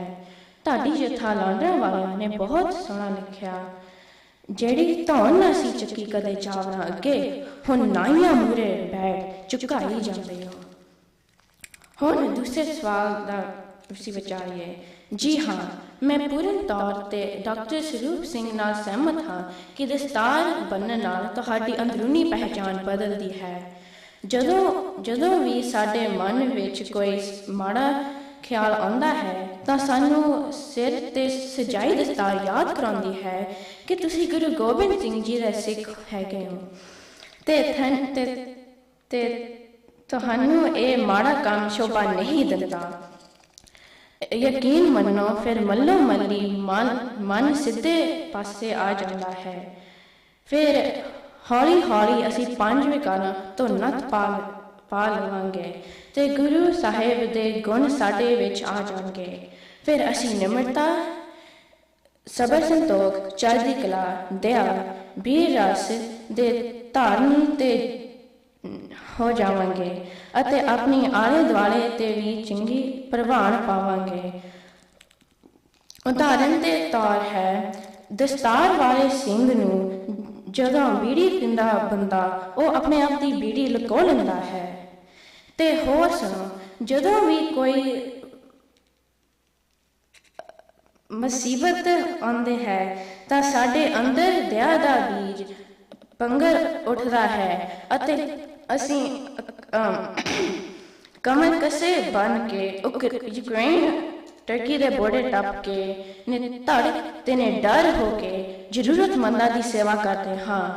ਤੇ ਫਿਰ ਜਦੋਂ ਉੱਥੇ ਨਿਸ਼ਾਨ ਸਾਹਿਬ ਝੂਲਦੇ ਨੇ ਅਤੇ ਦਸਤਾਰ ਵਾਲੇ ਸਿੰਘਾਂ ਨੂੰ ਮਾਣ ਮਿਲਦਾ ਹੈ, ਫਿਰ ਵੀ ਸਿੰਘਾਂ ਨੂੰ ਕੋਈ ਅਹੰਕਾਰ ਨਹੀਂ ਆਉਂਦੀ, ਸਗੋਂ ਗੁਰੂ ਦੇ ਸ਼ੁਕਰਾਨਾ ਕਰਦੇ ਇਹ ਸ਼ਬਦ ਯਾਦ ਕਰਦੇ ਹਨ, ਕਹੋ ਨਾਨਕ ਸਭ ਤੇਰੀ ਵਡਿਆਈ, ਕੋਈ ਨਾ ਜਾਣੇ ਮੇਰਾ। ਆਓ ਹੁਣ ਤੀਜੇ ਸਵਾਲ ਤੇ ਚਾਨਣਾ ਪਾਈਏ। ਮੇਰੇ ਹਿਸਾਬ ਨਾਲ ਬੀਬੀਆਂ ਨੂੰ ਵੀ ਦਸਤਾਰ ਸਜਾਉਣੀ ਚਾਹੀਦੀ ਹੈ। ਸਾਡੇ ਧਰਮ ਵਿੱਚ ਗੁਰੂ ਨਾਨਕ ਸਾਹਿਬ ਜੀ ਨੇ ਔਰਤਾਂ ਨੂੰ ਮਰਦਾਂ ਨੂੰ ਬਰਾਬਰ ਦਾ ਦਰਜਾ ਦਿੱਤਾ ਤੇ ਫਿਰ ਗੁਰੂ ਗੋਬਿੰਦ ਸਿੰਘ ਜੀ ਨੇ ਖੰਡੇ ਬਾਟੇ ਦੀ ਪਹਾੜ ਤੋਂ ਛਕਾ ਕੇ ਸਿੰਘ ਤੇ ਕੌਰ ਦਾ ਮਾਣ ਬਖਸ਼ਿਆ। ਉਹਨਾਂ ਵਿੱਚ ਇੱਕ ਮਾਈ ਭਾਗੋ ਜੀ, ਜਿਹੜੇ ਵੀਰ ਰਸ ਵਿੱਚ ਗੜਚੇ ਹੋਏ ਸੀ, ਦਸਤਾਰ ਦੀ ਸ਼ਾਨ ਵਧਾਉਂਦਿਆਂ ਮੁਗਲਾਂ ਨਾਲ ਜੂਝੇ। ਗੁਰੂ ਗੋਬਿੰਦ ਸਿੰਘ ਜੀ ਨੇ ਉਹਨਾਂ ਨੂੰ ਆਪਣੀ ਦਸਤਾਰ ਦੇ ਕੇ ਨਿਵਾਜਿਆ। ਫਿਰ ਅਸੀਂ ਸ਼ਹਿਜ਼ਾਦੀਆਂ ਤੋਂ ਆਮ ਜਨਤਾ ਵਿੱਚ ਕਿਵੇਂ ਆ ਗਈਆਂ? ਮੈਨੂੰ ਲੱਗਦਾ ਕਿ ਜਦੋਂ ਦਾ ਟੀਵੀ ਦਾ ਯੁੱਗ ਚੱਲਿਆ, ਉਦੋਂ ਤੋਂ ਬੀਬੀਆਂ ਨੂੰ ਇੱਕ ਨੁਮਾਇਸ਼ ਦੀ ਤਰ੍ਹਾਂ ਦਾ ਪੇਸ਼ ਕੀਤਾ ਗਿਆ ਹੈ। ਇਸ ਭੇਡ ਚਾਲ ਵਿੱਚ ਹੌਲੀ ਹੌਲੀ ਦਸਤਾਰ ਤੋਂ ਚੁੰਨੀ ਰਹਿ ਗਈ ਤੇ ਹੁਣ ਚੁੰਨੀ ਤਾਂ ਕੀ, ਸਗੋਂ ਗੁਰੂ ਦੇ ਬਖਸ਼ੇ ਕੇਸ ਹੁਣ ਨਹੀਂ ਰਹੇ। ਆਪਣੇ ਵਾਲ ਤਾਂ ਕਤਲ ਕੀਤੇ ਹੀ ਨੇ, ਸਗੋਂ ਆਪਣੇ ਨਿੱਕੇ ਨਿੱਕੇ ਬੱਚਿਆਂ ਨੂੰ ਇਹ ਗੁਰੂ ਦੀ ਨਿਸ਼ਾਨੀ ਤੋਂ ਵਾਂਝਾ ਕਰ ਰੱਖਿਆ। ਡਾਕਟਰ ਸਰੂਪ ਸਿੰਘ ਆਪਣੀ ਕਿਤਾਬ ਹੈਵਨ ਵਿੱਚ ਲਿਖਦੇ ਹਨ ਕਿ ਜਿਹੜੀ ਮਾਂ ਫੈਸ਼ਨ ਕਰਕੇ ਆਪਣੇ ਬੱਚਿਆਂ ਦੀ ਵਾਲ ਕਟਵਾਉਂਦੀ ਹੈ, ਉਹ ਕੋਈ ਮੱਸੇ ਰੰਗੜ ਜਾਂ ਮੀਰ ਮੰਨੂ ਤੋਂ ਘੱਟ ਨਹੀਂ। ਇਹ ਗੱਲ ਨੇ ਮੈਨੂੰ ਵਿੰਨ ਕੇ ਰੱਖ ਦਿੱਤਾ ਹੈ ਕਿ ਮਾਈ ਭਾਗੋ ਦੀਆਂ ਵਾਰਸਾਂ ਉਸ ਗਾਡੀ ਰਾਹ ਨੂੰ ਛੱਡ ਕੇ ਕਿਉਂ ਪੈ ਰਹੀਆਂ ਹਨ। ਦਸਤਾਰ ਸਾਡੀ ਆਣ ਬਾਣ ਤੇ ਸ਼ਾਨ ਹੈ, ਫਿਰ ਸਾਡੇ ਵੀਰ ਹੀ ਇਕੱਲੇ ਇਸ ਦੇ ਹੱਕਦਾਰ ਕਿਉਂ ਬਣਨ? ਆਓ ਭੈਣੋ, ਅਸੀਂ ਵੀ ਇਸ ਦੇ ਹੱਕਦਾਰ ਹੋਈਏ ਤਾਂ ਕਿ ਅਸੀਂ ਇਸ ਗੁਰਬਾਣੀ ਦੀ ਤੁਕ ਨੂੰ ਹੰਢਾ ਸਕੀਏ। ਹੋਂ ਗਸਾਈ ਦਾ ਪਹਿਲਵਾਨੜਾ, ਮੈਂ ਗੁਰਮਿਲ ਉੱਚ ਦਮਾਲੜਾ। ਵਾਹਿਗੁਰੂ ਜੀ ਕਾ ਖਾਲਸਾ, ਵਾਹਿਗੁਰੂ ਜੀ ਕੀ ਫਤਿਹ।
Next participant, Jairaj Singh.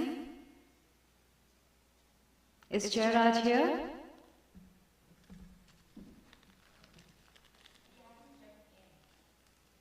Has not checked in? Okay. Ishveer Singh.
Judges, are we ready?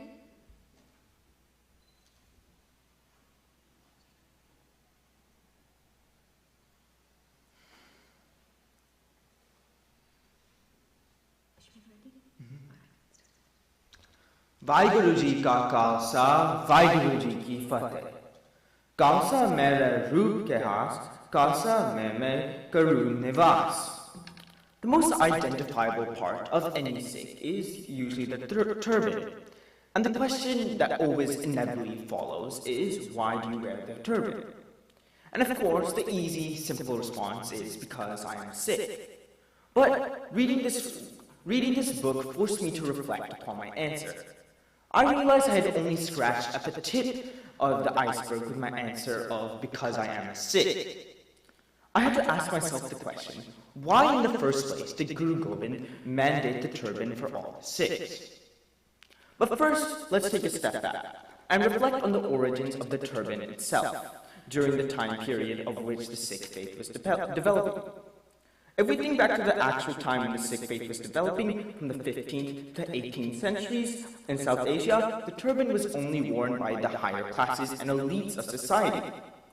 However, a core value of Sikhism is equality within all, and that there is no high or low among us. As such, it was mandated that all Sikhs initiated into the faith must cover their kesh with a turban, thereby signifying equal status within the members of the religion. But why then do Sikhs in the modern era still wear turbans if they were based off an outdated idea? What I believe is that the significance of the turban has evolved over the past few centuries. As the popularity of the turban diminished in other countries, Sikhism was one of the few remaining cultures that still wore turbans. Thus, the terms turban and Sikh became synonymous. This made it so that no Sikh could hide their faith from the world, as we were one of the last people to still wear a turban. So, a turban bestows a sense of responsibility onto the person who wears a turban. As to others, they become a representative of the Sikh religion. Therefore, a Sikh who wears a turban cannot shirk away from the ideals of Sikhi. As to everyone around them, they are the direct representative of Sikhism, filling them with an obligation to adhere to the core Sikh principles of selflessness, compassion, and mercy. So in summary, though the simple answer to why I wear a turban is because I am a Sikh, the true answer is because it compels me to cling to the Sikh ideals as a direct representative of the religion. So now that I have established the necessity of wearing a turban, we can examine its effects onto one's inward personality. But first, what is personality even based off of? Personality is dependent on three things: heredity, environment, and experiences. Turbans affect the latter two of these things: environment and experiences. Whether we like it or not, turbans shape how others act towards us, being environment, and creates different experiences which shape our personality. Sikhi Sarup is like a uniform that all Sikhs wear, and just like any uniform, there are requirements with that uniform that need to be followed. To contextualize this more closely, think of a doctor sitting on a plane. Imagine that there is a hurt patient nearby. If he's not wearing his uniform, he may just hide away from the fact that he has the power to help. However, if he is in his uniform, he will feel an obligation to help that hurt patient. The same is true for a Sikh wearing a turban, as when I am in my Sikh Sarup, I feel compelled to be an advocate of the Sikh principles of equality, justice, service to humanity, and respect for all religions. Na koi beri nahi begana, sagal sang humko ba'ai. And don't just take my word for it, as there has actually been statistical research on what personality traits are common within Sikhs. And the two topmost traits found in Sikhs are courage and compassion. Coincidentally, two of the most emphasized principles of Sikhism. And this survey was based on a survey of 1,207 Sikhs. So in summary, turbans change our environment's outlook on us, and this affects our experiences which shape our personality. As we have established the importance of wearing a turban for Sikh identity and principles, it is also a fair question to consider whether there is an ideological gap between Sikh genders to wear turbans. Guru Gobind Singh said that the Sikh turban was a mark of equality between all members of the religion, establishing that all Sikhs were equal within God's eyes. However, only Sikh men initially adopted turbans, while women just chose to cover their kesh with chundi. Most Sikh women don't, as originally turbans were worn by men in the time the Sikh faith was developing. Thus, the practice never took a foothold in the lives of women. However, over time, as gender equality became a more prevalent belief in Sikhi and the world in general, Sikh women argued that they also have the right to wear keski and be in the same Sikh group as Sikh women. In addition to this, as the significance of the turban shifted from historical importance towards Sikh identity, the argument that women should wear turban became more widespread, causing the turban to have the same role for Sikh women as it did for men. However, reading this book didn't really change my opinion on this topic, as the author ignored Sikh women wearing turbans. The only time where I even found Sikh women mentioned was where the author stated that the Sikh woman's only responsibility in regards to the woman was to ensure that their sons wear turban and keep long hair, which I personally disagree with, though it is not my place to judge. So in summary, the turban is a key component of Sikh life. Though it started as an example of equality through the economic classes of India, it has evolved to remind the Sikh of their identity. And finally, as the purpose of the turban has shifted, there's been an increase in women wearing turbans, solidifying the idea of Sikh equality. Vaheguru Ji Ka Khalsa, Vaheguru Ji Ki Fateh.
Next participant, Manraj Singh.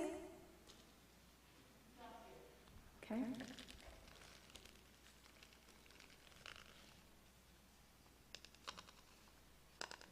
Ranveer Singh.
Judges, are you ready?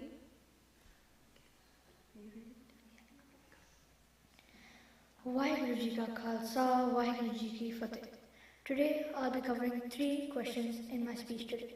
Starting with the first, why Sikhs keep their hair long and wear turbans? While answering this question, I would like to take you back to the 16th century, where Aurangzeb was the ruler of India. Aurangzeb used to convert Hindus to Muslims. So Hindus went to Guru Tegh Bahadur Ji for help. Guru Tegh Bahadur Ji tried to discuss this problem with Aurangzeb, but got immediately arrested and was tortured by Aurangzeb.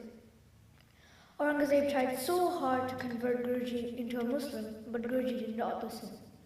So he was beheaded in front of millions of people. This incident came to know to his young son, Guru Gobind Singh Ji, also our 10th Guru.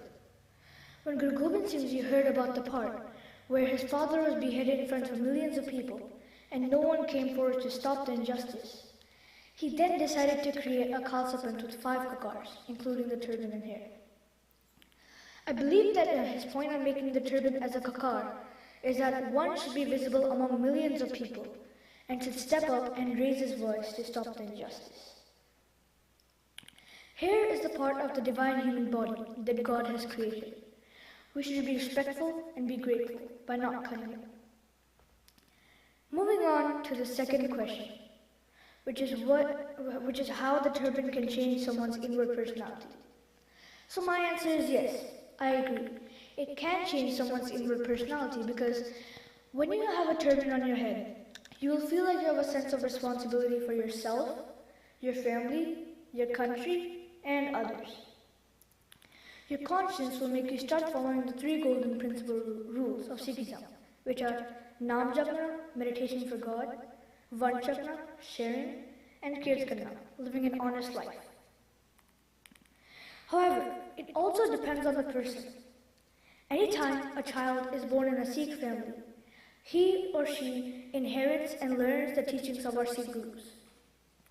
Some admire and respect the history of the turban, which are the children who adapt well to the turban. And some do not respect the sacrifices made by our gurus for the turban and consider the turban as a burden for them. And those are the children who do not adapt well to the turban. For example, I'll use Banda Bahadur Singh's story. Banda Bahadur's original name was Lakshman Rai. Lakshman Rai just used to do meditation in the forest until he met Guruji. After he met Guruji, he decided to become Guruji's disciple and transformed to Sikh and wore the 5 kakars. After he transformed into a Sikh, he beat Wazir Khan with his bare hands to avenge the death of the 4 Sahibzade. Banda Bahadur Singh was not only saint, but also soldier. As I mentioned before, Banda Bahadur Singh just used to do meditation. But after he met Guruji, he did meditation and also trained his body to stand up for himself and for others.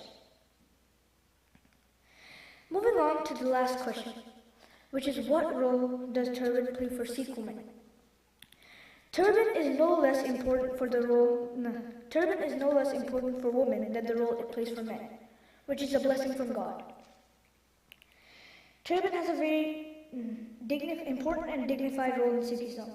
It is one of the main kakars in our religion. My opinion has been reinforced in this speech. Our first Guru said, Sokya Manda Akya Jit Janme Raja, which is that men and women should be treated equally. Among the Sikhs, the Dastar is the article of faith that represents equality, honor, self-respect, courage, spirituality, and piety. That's all. Vaheguru Ji Ka Khalsa, Vaheguru Ji Ki Fateh.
Next participant, Ekar Singh.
Judges ready?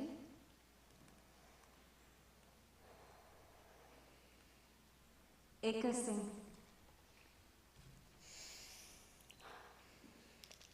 Guru Pyari Sat Sangat Ji, आओ फतेह सांझी करिए, वाहिगुरु जी का खालसा, वाहिगुरु जी की फतेह.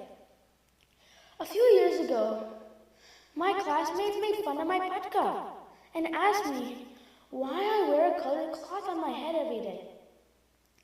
What is that bow on your head? I did not have a clear and convincing answer.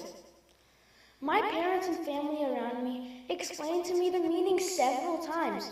However, I was less than convinced and still continued to question it. After reading this book, if someone asked me as to why Sikhs keep their long hair and wear a turban, I believe I can respond better than before. Sikhs keep long hair and wear turbans as part of their religious practice and identity. It's an essential article of faith for Sikh men and women. It's a symbol of their commitment to Sikh values such as equality, self-respect, and compassion. A turban is not just a piece of cloth, as called out by others not knowing its true meaning. It's a crown given to us by Guru Gobind Singh Ji. During his time, the turban, or the star, as it is called in Persian, carried a totally different connotation from a hat in Europe. The turban represented respectability and was a sign of nobility. At the time, a Mughal or Hindu Rajput could be distinguished by his turban. The Hindu Rajputs were the only Hindus allowed to wear ornate turbans and carry weapons. Guru Gobind Singh Ji decided to turn the tables by commanding every Sikh to carry a sword, take up the name Singh or Kaur, have gas, and a turban displayed boldly without any fear. Guru Gobind Singh Ji said, "So long as you shall be Niyara, specially exclusive, I will give you all the light of the universe. Jab lag khalsa rahe Niyara, tab lag tej diyo mein sara."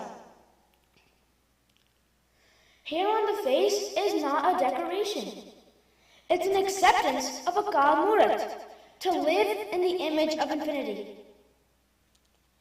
A Sikh's beautiful dastar is a projective identity that conveys royalty, grace, and uniqueness. It's a commitment to our own higher consciousness and a fearless act of standing out. It's a dress code which distinguishes a human being dedicated to a life of truthful living and maintains a high moral character. The author of this book notes that the turban can change someone's inward personality. I agree with this. Wearing a turban can have a significant impact on the Sikh sense of identity and self-confidence, which can translate into changes in their inward personality. Wearing a turban can help to reinforce Sikhs' pride, connection to their community, and faith. The turban serves as a reminder of the Sikh principles of equality, compassion, and selflessness.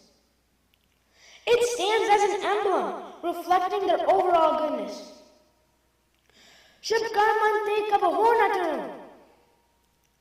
Most importantly, this identity conveys royalty, grace, grandeur, and uniqueness. When a Sikh chooses to stand out by tying a turban, he stands absolutely fearlessly amongst thousands of people. Moreover, wearing a turban can also promote a sense of discipline and self-control. The process of tying a turban requires patience, practice, and focus, which can help to cultivate these qualities in a person. These factors can contribute to positive changes in a Sikh's inward personality over time. Turbans play a similar role for Sikh women as they do for Sikh men. The Sikh faith regards gender equality as an important part of its teachings. For Sikh women, wearing a turban can help to reinforce their sense of identity and pride in their faith. Wearing a turban can also help to protect hair and keep it clean, which is considered sacred in Sikhism. Sikh women who wear turbans may also face unique challenges and opportunities in their daily lives. Some may face discrimination or misunderstanding from others who are not familiar with Sikhism and its practices. However, many Sikh women who wear turbans report feeling a sense of empowerment and connection to their faith as a result of wearing it. After reading this book, I have realized that the turban serves as a symbol of equality, as all Sikhs wear it regardless of their social status, gender, or background. In conclusion, I am grateful and feel blessed to have read this book. Being a Sikh means having a distinct identity, and maintaining that identity takes courage.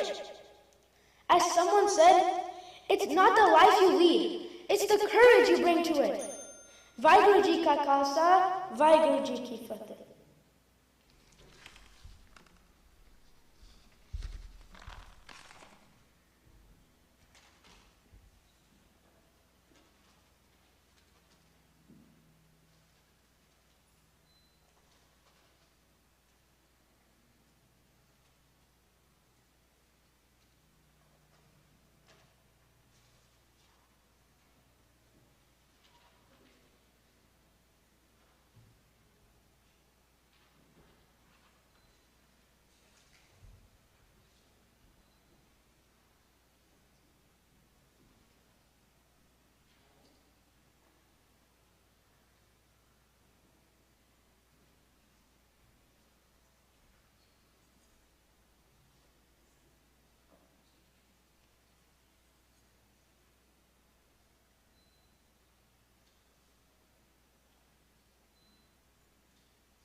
Next participant, Gracie Kaur.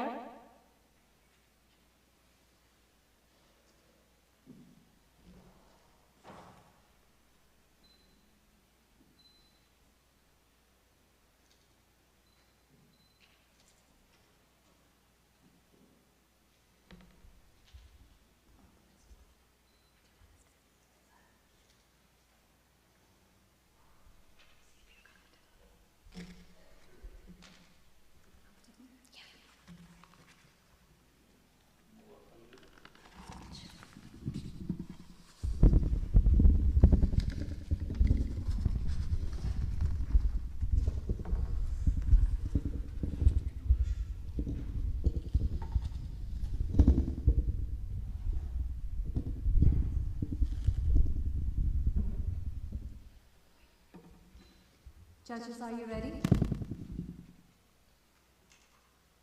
Gracie Kaur.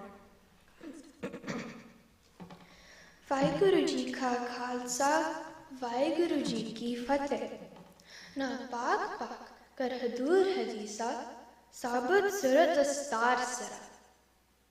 Have you ever wondered what a turban is for and what it symbolizes? A turban is not a piece of cloth that we wear on our head for fashion. It is a precious crown, a bakshish given to us by our Guru Sahib. When a Sikh wears a turban, it is a sign of dignity, respect, and responsibilities. He's a selfless server of humanity. The biggest question we all face in today's world is about our distinct appearance and gaze. A turban speaks about all our virtues and reminds the person sporting this crown of the turban to live and die for the good of humanity. Shubukarmante kabahunatu is a clear, explicit standing instructions for him, and he never evades a situation where he can participate for a good cause.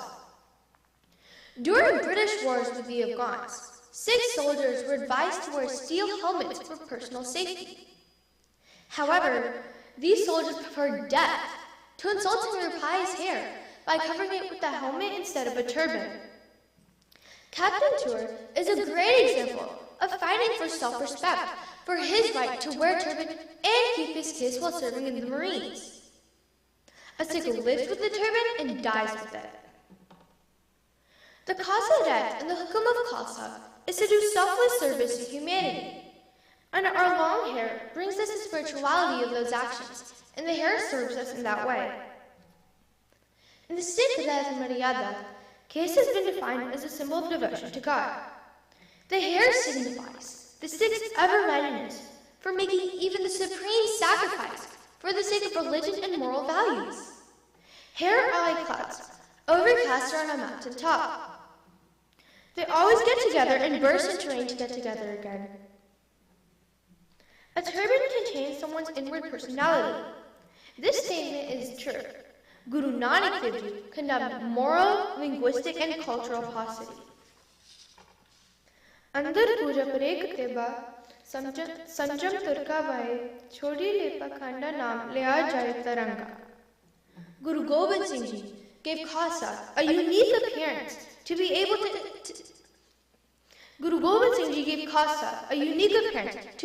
to stand up and fight for humanity. A lion always stands up from the herd of animals. Wearing a turban demands confidence. One's inner confidence would help a person to emerge as a stronger person of defending your values and culture. Don't be like that hawk who became forgetful of its own ancestry in the company of crows. Pretending to change your outward appearance is a sign of weakness, and Guru Gobind Singh Ji the Fauj is courageous and strong. The turban is a crown to be worn inside and outside your personality. Gurbani teaches us just how the change in the outward appearance does not help. Baru nirmal jyota mele tini janam joy hari. Wear a turban inside and outside with true heart to attain good deeds. Bharata nirmal jyo nirmal satkurte karani kamani. The turban unquestionably develops the association between the Sikh and the Guru. The turban is viewed as an image of power, devotion, and a sense of pride. Why fit in when you can stand out? Guru Nanak Dev Ji elevated the status of women and advocated equality. Women play a vital role in reviving the glory of Sikhism. The turban traditionally symbolized masculinity and martiality, yet Khalsa never discouraged women from being turbaned. In the 16th century, the turban was symbolized for the king's crown. My Babu is a glaring example of the Sartari Singhani, who had all the masculine propensities, and Guruji showered all the blessings on her. The mother of Khalsa, Mata Sahib Kaur, always wore this thought. It is inspiring to see how Tina Singh, a mother in Canada, took a leap of faith to invent a safety helmet for Sikh kids. After reading this book, my opinion on the women's role in the turban hasn't changed. The book really references women to be part of a driving force, to raise kids and to teach the importance of the turban. We have a history of great Sikh women leaders who are the Sartiri Singhani, Mai Pagu, Rani Saipur, Bibi Pageltorn, Kaur, to name a few. Patriarchal thoughts need to change. It is our responsibility as a society to bring that change.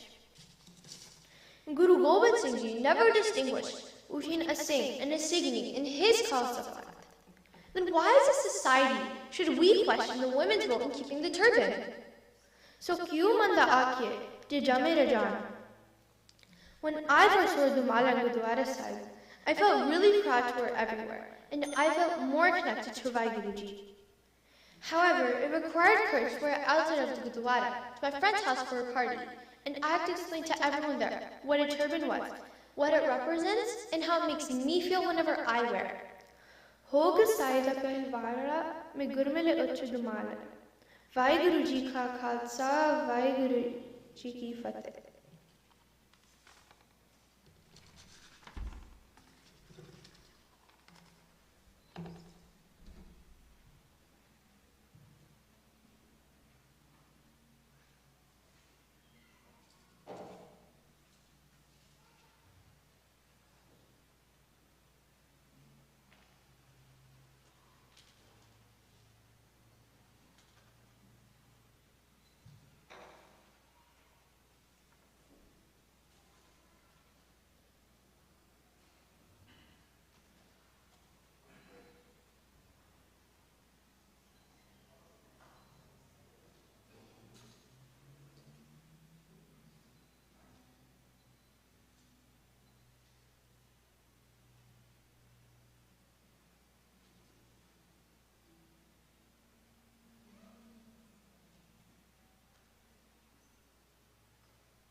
Next participant, Gureen Kaur.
Judges, are you ready? Good. Gureen Kaur. Good.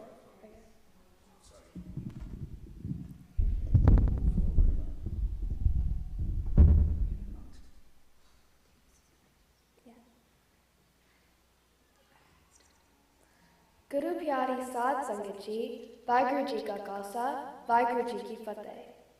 In the book Turban, Dr. Sarup Singh mentions that a Sikh considers his turban as a supreme gift from his Guru. A turban is an insignia of love and blessings from the Guru for his Sikh, and a sign of remembrance and respect from the Sikh for his beloved Guru. A Sikh keeps his hair long because that is the Guru's instruction, to live a simple life and not to drown oneself in the flood of vanity. Also, that is how nature has intended it to be. Just like the tree does not get rid of its branches or leaves, our Gurmukh values his hair and turban more than his life. Sikh history has countless stories of sacrifice from those who found nothing else more important than fighting for the freedom to practice one's religion. One example is by Taro Singh, who chose his head being scalped over cutting his hair. Sis diya versira na diya. All religions in the world have been founded by people who spent their entire life finding the real purpose of life. Their main mission was on cultivating a loving and caring heart, treating others with kindness, protecting others' rights, and hence bringing equality in the social system. When someone asks us why we keep our hair long and wear turbans, we let them know that with this identity, we get a daily reminder of the lifestyle that Gurus chose for us. That is to not go astray from the path of Sikhi and humanity.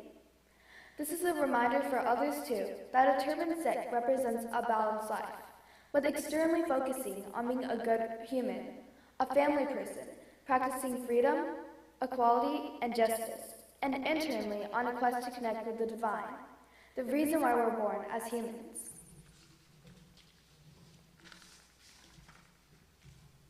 Can wearing a piece of ordinary cloth change someone's inward personality? It depends. It depends on if the turban is treated as a burden, passed on to us by our ancestors, or is fully accepted as a supreme gift from the Guru. Guru reminds us that a turban on the head does not represent anything but commitment. The commitment is to recognize our own higher consciousness, and this commitment builds discipline, which outwardly is seen as tying your turban daily. And when this turban is taken as a crown by the Sikh, he can experience the deep connection with his Guru that he always had. And this experience results in overflowing love and compassion towards other humans, who are all creations of one divine. As he wears the turban daily, he practices and remembers the code of conduct given by his Gurus. That is to live without fear and without enemies, nirba and nirvair. He can now fully appreciate Guru Nanak Dev Ji's slogan of universal brotherhood, and will live with honesty and share his honest earnings with others. He will not tolerate injustice and will stand up for himself and others. But Guruji also added that with all these actions, one cannot bring one bit of ego or feeling of being superior to others.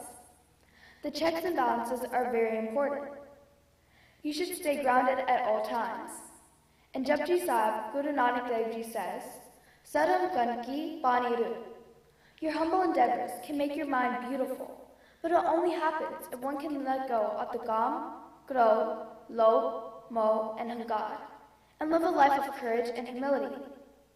It is possible to use your outward appearance as a gateway to inner transformation. Guru Gobind Singh Ji gave Sikhs a new identity, a crown of the turban, and gave us the honors of brave lions and princess warriors by calling us Singhs and Gaurs. The gift of the Guru is the same for both men and women. We have read stories of many courageous Gaurs, such as Mai Bhago, Rani Sahib Kaur, and Mata Krishna Kaur, who wore turbans, maintained their Sikhi Sarup, and led their lives with such bravery and devotion. A woman plays a pivotal role in the physical, mental, and spiritual growth of her child's life. A Sikh mom practices the teachings of the Guru herself and imparts the same values to her son or daughter. Our future generation carries the baton for the continuation and even further expansion of our moral, ethical, and religious values. A mother is a role model, an educator, and strengthens the bond between the Shabad Guru and her child. She has the capability of saving the Sikh traditions, Sikh dignity, and Sikhi Sarup. This book left an indelible impression on my mind. The author had a very pleasant attitude towards anyone who asked him about the turban. This is my take home after reading the book. It is my job to educate people of other religions about Sikhism and its articles of faith. Let's not judge others if they're just curious. It is our responsibility to show our true love for our turbans and our long hair and express it to others with pride. I want to end with the analogy of a coin.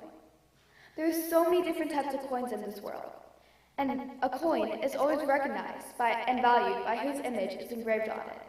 Similarly, we, the Sikhs, are the coins of our Guru too, and Guru's imprint on us is our turban. Vaheguru Ji Ka Khalsa, Vaheguru Ji Ki Fateh.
Next participant, Samarjeet Singh.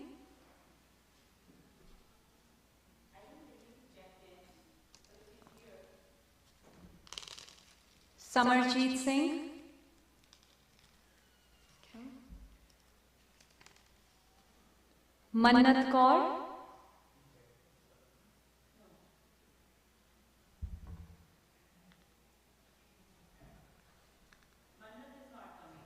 Okay.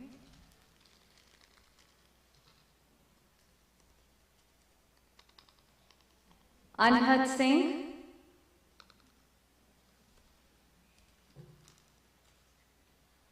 Ramanveer ji, I think Topar may have to adjust.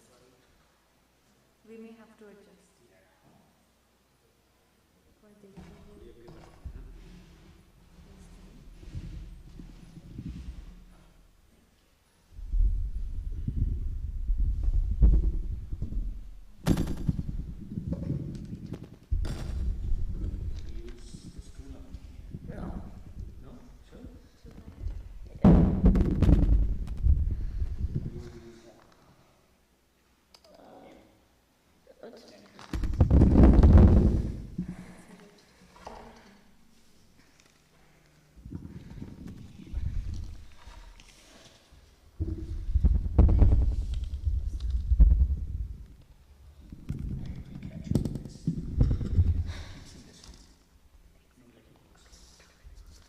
Judges, are you ready?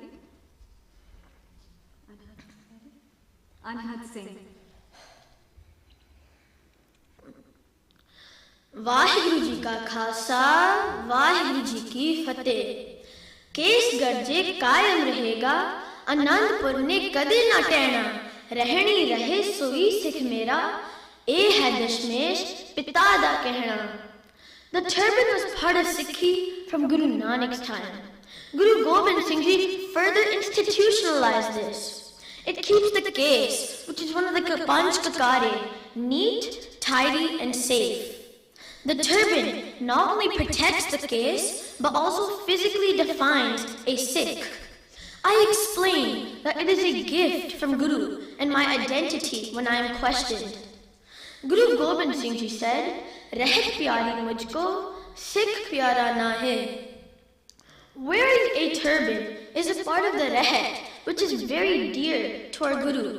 I tried to understand first why I wear a turban, and second, feel the conviction behind it before explaining. Guru Gobind Singh Ji says, "Bina shastra ke sang, Sikh narang ped jano." Shastra and hair is believed to be a part of our body, and without these, one is like a sheared sheep who cannot protect itself. I understood that it is a part of my identity, gifted by the Guru, and as the books say, it is our Sardari emblem. The Sikh who wears the turban is also righteous, fearless fighters of the justice, magnanimous, humble servants, and in harmony with the will of Almighty. I further explain that my hair is long because it is a part of my faith to show my love and will towards the Almighty. I tell them about the history where tying a turban was a royal heritage, and wearing it without being royal meant death. I also remind them that the Western freedom is partly because Sikhs fought with turbans against the tyranny in World War I and World War II. I also tell them of the biggest democracy, India, who owes its independence to the Sikh turbans. I tried to explain that the turban fights against terror and not support. Sir jave ta jave, mera Sikhi se dakh na jave. Dr. Sarup Singh Alag talks about how wearing a turban is a reflection of a person and how it can slowly improve the personality, which I completely agree with. There is a spiritual connection between the turban and the gaze. The value of the turban only comes with the gaze. To a Sikh, it is the precept of enlightened divine life. Gurbani says, "Satgur apna sada sada smare, gur ke charan kes sanchare." The Guru's hukam, the gaze, which the turban protects and keeps neat and clean. Then the longing to wash Guru's feet with the same kiss. That is the ultimate humbleness, which is essential for the inward growth. With humbleness comes the wisdom, calmness, and confidence that we need. It makes me Guru aware as I wear a turban to take care of Guru's hukam. And as I become more Guru aware, it changes my perspective and personality. I used to wear just a juda and rumal going to Gurdwara Sahib, and I never really thought about it before. But when I learned how to tie the star, I felt like I had a crown on top of my head, and it made me feel so grateful to be a Sikh and to be bestowed with such honor. I feel very confident in my appearance, with a responsibility to be righteous. Just as I feel a strong spiritual connection in my case, the same is the connection with the turban. Both are intertwined with each other and Sikhi.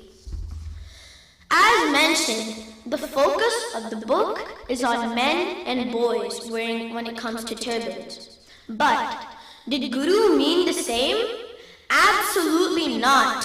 When Guru Nanak Sahib Ji taught but practiced equality, especially when it came to women, he questioned the Pandit, asking him, where is the sacred thread for his sister? He says, So kyo manda akhiye, jit jame rajan. His sister, Bibi Nanaki Ji, was the first Sikh who believed in him, the Guru. Then came Mata Khivi Ji, the only woman whose seva is mentioned in Gurbani. Then Mata Pani Ji, Mata Ganga Ji, Mata Gujar Kaur, Mai Pago, and many more women till this date. Now, what does this have to do with turbans, you might think, no? None of the Gurus forget about the women sharing the same path and the same teachings laid down by the same Gurbani. So how could Guru Gobind Singh Ji leave them behind? The Shmesh Pita bestowed women with the same kakare that were for men. The role of the turban will stay the same, irrespective of any gender. The turban is and will always be a part of the Sikhi. It stands for the unique identity, virtues, royalty, and above all, the Guru's hukam and faith in Akal Purakh Vaheguru. When I look in the mirror and with my turban on, I look and feel like a part of the Khalsa, a follower of Akal Purakh Vaheguru. So I am 100% sure my Guru meant for the same for my sister too. And I remember these lines. O Vaheguru, khoob teri pagdi, meethe tere bol. Vaheguru ji ka khalsa, Vaheguru ji ki fateh.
Next participant, Arshpreet Singh. Singh. Okay, Arshpreet Kaur. Sorry, bacha.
Judges ready?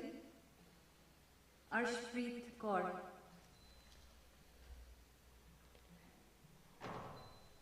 Vaheguru Ji Ka Khalsa, Vaheguru Ji Ki Fateh.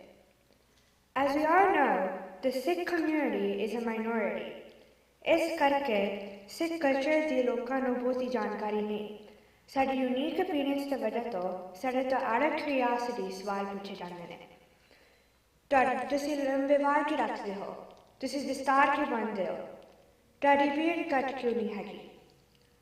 ਜਦੋਂ ਮੇਰੇ ਸੇ ਕੋਈ ਐਵੇਂ ਸਵਾਲ ਪੁੱਛਦਾ ਹੈ, I see it as an opportunity to spread awareness about Sikhism. I explain how Guru Nanak Dev Ji started Sikhism and his ideology that there is only one God who created this universe. Sikh अपने वाल नहीं कटते क्योंकि वाल भी बाकी अंगां ते वक नहीं ਹਨ। जिस तरह ਅਸੀਂ अपने हथ पैर नहीं कटते, उस तरह ਸਾਨੂੰ अपने वाल भी नहीं कटने चाहिए। जिस रूप ਵਿੱਚ ਵਾਹਿਗੁਰੂ ਜੀ ਨੇ ਸਾਨੂੰ ਬਣਾਇਆ ਹੈ, ਸਾਨੂੰ ਉਸ ਰੂਪ ਵਿੱਚ ਹੀ ਰਹਿਣਾ ਚਾਹੀਦਾ ਹੈ। ਬਾਕੀ ਅੰਗਾਂ ਦੀ ਤਰ੍ਹਾਂ ਸਾਨੂੰ ਆਪਣੇ ਵਾਲਾਂ ਦੀ ਵੀ ਖਿਆਲ ਕਰਨੀ ਚਾਹੀਦੀ ਹੈ। Having uncut hair makes your body whole. ਜਦੋਂ ਮੈਨੂੰ ਦਸਤਾਰ ਬਾਰੇ ਪੁੱਛਿਆ ਜਾਂਦਾ ਹੈ, ਮੈਂ different aspects ਸਮਝਾਉਣ ਦੀ ਕੋਸ਼ਿਸ਼ ਕਰਦੀ ਹਾਂ। If we look at history, ਸਾਨੂੰ ਪਤਾ ਲੱਗਦਾ ਹੈ ਕਿ ਪਗੜੀ ਮੋਸੀ ਰਾਜਾ ਜਾਂ ਕੋਈ ਗਰੁੱਪ ਦੇ ਲੀਡਰ ਹੀ ਪਾਉਂਦੇ ਸਨ। ਪਗੜੀ ਨੂੰ ਲੀਡਰਸ਼ਿਪ ਦਾ ਸਿੰਬਲ ਟ੍ਰੀਟ ਕੀਤਾ ਜਾਂਦਾ ਸੀ। It was also used to represent a higher status in society. ਪਰ ਗੁਰੂ ਸਾਹਿਬ ਨੇ ਹਰ ਸਿੱਖ ਨੂੰ ਦਸਤਾਰ ਦਿੱਤੀ, ਹਰ ਸਿੱਖ ਨੂੰ ਲੀਡਰ ਬਣਾਇਆ ਅਤੇ ਜ਼ੁਲਮ ਦੇ ਖਿਲਾਫ ਲੜਨ ਦਾ ਬਲ ਬਖਸ਼ਿਆ। ਗੁਰੂ ਸਾਹਿਬ ਸਰ ਚਿੜੀਆ ਦੇ ਸਿੰਘ ਬਾਜ ਲੜਾਓ, ਤਬੇ ਗੋਬਿੰਦ ਸਿੰਘ ਨਾਮ ਕਹਾਓ। ਮੈਂ ਸਮਝਾਉਣ ਦੀ ਕੋਸ਼ਿਸ਼ ਕਰਦੀ ਹਾਂ, ਦਸਤਾਰ ਸਿੱਖ ਦੀ ਆਈਡੈਂਟਿਟੀ ਹੈ। ਇਸ ਪਿੱਛੇ ਕੁਰਬਾਨੀਆਂ ਭਰਿਆ ਇਤਿਹਾਸ ਹੈ। For practical reasons as a Sikh, we are supposed to keep our head covered. And Dr. Sarup Singh talks about how the star can change someone's inward personality, and I agree with his thoughts. Bhagat Namdev ji kehte ne, "Khoob teri pagdi, meethe tere bol, Dwarka nagri, kahe ke magol." ਦਸਤਾਰ ਜ਼ਬਰਦਸਤੀ ਨਹੀਂ ਸਜਾਈ ਜਾ ਸਕਦੀ। ਦਸਤਾਰ ਨੂੰ ਦਿਲੋਂ ਅਪਣਾਉਣਾ ਪੈਂਦਾ ਹੈ। ਜੋ ਵੀ ਦਸਤਾਰ ਸਜਾਉਂਦਾ ਹੈ, ਉਸ ਦਾ ਇਤਿਹਾਸ ਨੂੰ ਵੀ ਫਰੋਲਦਾ ਹੈ। ਉਹਨੂੰ ਪਤਾ ਹੁੰਦਾ ਹੈ ਕਿ ਇਹ ਦਸਤਾਰ ਸਿੱਖਾਂ ਨੂੰ ਸੌਖੀ ਨਹੀਂ ਮਿਲੀ। ਦਸਤਾਰ ਦੀ ਵਿਰਾਸਤ ਪਿੱਛੇ ਕਿੰਨਾ ਸਟਰਗਲ ਤੇ ਕਿੰਨੀਆਂ ਸ਼ਹਾਦਤਾਂ ਨੇ। ਕਿਵੇਂ ਗੁਰੂ ਸਾਹਿਬ ਨੇ ਹਰ ਸਿੱਖ ਨੂੰ ਦਸਤਾਰ ਸਜਾ ਕੇ ਲੀਡਰ ਬਣਾਇਆ ਤੇ ਇੱਕ ਸਿੱਖ 1.25 ਲੱਖ ਨਾਲ ਲੜਿਆ। ਅਗਰ ਮੈਂ ਰੀਸੈਂਟ ਐਗਜ਼ਾਮਪਲ ਨਾਲ ਐਕਸਪਲੇਨ ਕਰਾਂ, ਕਿਸਾਨ ਅੰਦੋਲਨ ਦੌਰਾਨ ਤੁਸੀਂ ਨੋਟਿਸ ਕੀਤਾ ਹੋਣਾ ਹੈ, ਜਦੋਂ farmers from Punjab central government ਦੇ ਸਾਹਮਣੇ ਜਾ ਖੜੇ ਹੋਏ, ਉਸ ਦੇ ਦੌਰਾਨ ਜਿਹੜੇ ਦਸਤਾਰ ਨਹੀਂ ਸਜਾਉਂਦੇ ਸੀ, ਉਹ ਵੀ ਸਜਾਉਣ ਲੱਗ ਪਏ। The dastard was being seen as a symbol of bravery by the common men and a rebellion by the government. ਤੁਸੀਂ ਦੇਖ ਸਕਦੇ ਹੋ, ਕੈਨਲ ਤੇ ਇੱਕ ਕੱਪੜੇ ਦਾ ਥਾਨ ਹੈ, ਪਰ ਇਸ ਦੀ ਸਿਗਨੀਫੀਕੈਂਸ ਸ਼ਬਦਾਂ ਨਾਲ ਬਿਆਨ ਨਹੀਂ ਕੀਤੀ ਜਾ ਸਕਦੀ। ਜੇ ਦਸਤਾਰ ਤੁਹਾਨੂੰ ਆਪਣੇ ਤੋਂ ਤਾਕਤਵਰ ਦੇ ਸਾਹਮਣੇ ਖੜਾ ਕਰਾ ਸਕਦੀ ਹੈ, ਫਿਰ ਅਸੀਂ ਕਿਵੇਂ ਕਹਿ ਸਕਦੇ ਹਾਂ ਕਿ ਦਸਤਾਰ ਜਿਹੜੀ ਇਨਵਰਡ ਪਰਸਨੈਲਿਟੀ ਨੂੰ ਨਹੀਂ ਚੇਂਜ ਕਰਦੀ। People say, "I have not seen a Sikh beggar." There is a reason behind it. ਉਹਨਾਂ ਦੇ ਸਿਰ ਤੇ ਬਣੀ ਦਸਤਾਰ ਉਹਨਾਂ ਨੂੰ ਇਹ ਕੰਮ ਕਰਨ ਤੋਂ ਰੋਕਦੀ ਹੈ। ਕੀ ਅਸੀਂ ਕਹਿ ਸਕਦੇ ਹਾਂ ਦਸਤਾਰ ਇਨਵਰਡ ਪਰਸਨੈਲਿਟੀ ਨੂੰ ਚੇਂਜ ਕਰਦੀ ਹੈ? ਅਫਕੋਰਸ ਕਹਿ ਸਕਦੇ ਹਾਂ। ਇਹ ਸਾਨੂੰ ਇਹ ਅਹਿਸਾਸ ਕਰਾਉਂਦੀ ਹੈ ਕਿ ਅਸੀਂ ਆਪਣੀ ਲਾਈਫ ਡਿਗਨਿਟੀ ਨਾਲ ਜਿਉਣੀ ਹੈ।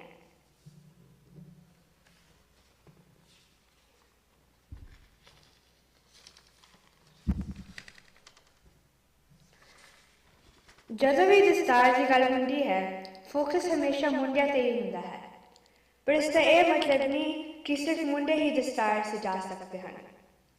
ਸਿੱਖੀਜ਼ਮ ਇਕੁਆਲਿਟੀ ਦੀ ਗੱਲ ਕਰਦੀ ਹੈ। That applies here as well. ਕੁੜੀਆਂ ਨੂੰ ਵੀ ਦਸਤਾਰ ਸਜਾਉਣ ਦਾ ਓਨਾ ਹੀ ਹੱਕ ਹੈ ਜਿੰਨਾ ਮੁੰਡਿਆਂ ਨੂੰ। But somehow it became the norm because boys choose to wear the turban more than girls. ਕੁੜੀਆਂ ਨੂੰ ਦਸਤਾਰ ਸਜਾਉਣੀ ਚਾਹੀਦੀ ਹੈ ਜਾਂ ਨਹੀਂ? ਮੁੰਡੇ मुंडे कुड़ियां नालों ज़्यादा दस्तार क्यों सजाते हैं? एक debatable topic है. तानु both sides the arguments मिल जाएंगे. As far as my opinion goes, I'll leave it to the individual's choice. The dastar's role in a girl's life is not much different from a boy's. It provides a unique identity. It shows who you are, and it tells you to do the right thing even in the most difficult situation. The dastar provides protection to your hair and your head. It is a crown for a Sikh. It helps you to be identified in a crowd for anyone who needs help. This book made me understand the significance of a turban and made my opinion even stronger than before. Vaheguru Ji Ka Khalsa, Vaheguru Ji Ki Fateh.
Next participant, Jaspreet Singh.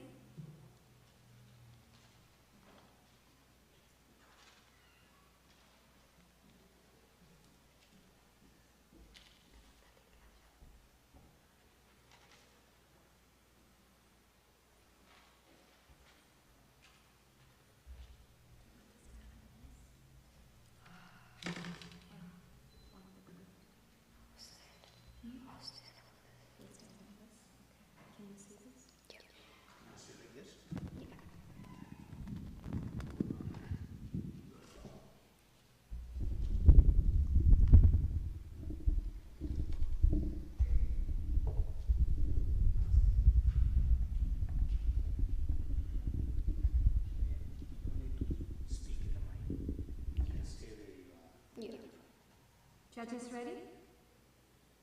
Jaspreet Singh.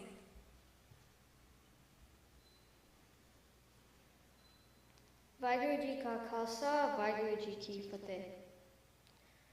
Sikhs keep their hair long because it is a symbol of respecting our Guru. We wear turbans to cover our heads to show respect to Guru, and it also is symbolized as a crown to us. Wearing a turban is like wearing a crown, which makes us feel like a prince or princess. This shows that we have big responsibilities, not for ourselves, but for our communities as well. And we can do anything to accomplish our goals. If we take the turban off, it is like taking off our crown. Wearing a turban also gives us motivation to do the right things. In old times, they fought in battle for their rights after injustice that have been forced on them by the Mughal rulers in India at the time. In present times, Sikhs are involved in completing certain projects like community projects or to help other communities to stand for their rights, such as the Black Lives Matter movement that happened around 2 years ago. My versa teacher has said that in the Battle of Ukraine, Sikhs have been helping. One of the people who are helping tells the Ukrainians that if they ever need help, they should look for the orange flag. That flag represents the Nishan Sahib. This shows that the turban-wearing Sikhs are helping the community, no matter where they are in the world. I agree with Dr. Sarup. Wearing a turban is like wearing a crown. This can motivate us and make us feel important, having faith in ourselves. This could bring a positive change in someone's life. If someone is feeling depressed because they may have too much stress in their life, then they won't have faith in themselves either. Wearing a turban can change that behavior. It will give them confidence and will also empower them to fight back against school bullies and fight for their rights. This empowerment is because a turban is a symbol of a crown and brings a sense of responsibility for Sikhs as well as the people around them. In the book, it states turban Sikhs, being distinctive in appearance, could easily be focused by everyone everywhere. This shows that a true Sikh wearing a turban is something they are proud of because it makes them unique and stand out. Once you see a Sikh with a turban, you see a person who is gentle, honest, and hardworking. A turban's role for women is kind of the same role as a turban plays for the man. Their turbans still simulates the same idea as the man, which means it is still a crown. This makes the woman feel like queens. This can give the woman the power to feel like they belong equally among others. This confidence can help them in their real life as well. Wearing a turban gives you confidence times 100, 1,000, even infinity for some. This can empower the woman to stand up to bullies who are anti-feminist or just plain out bullies. This book does not change my original idea as to how the turban is symbolized in women.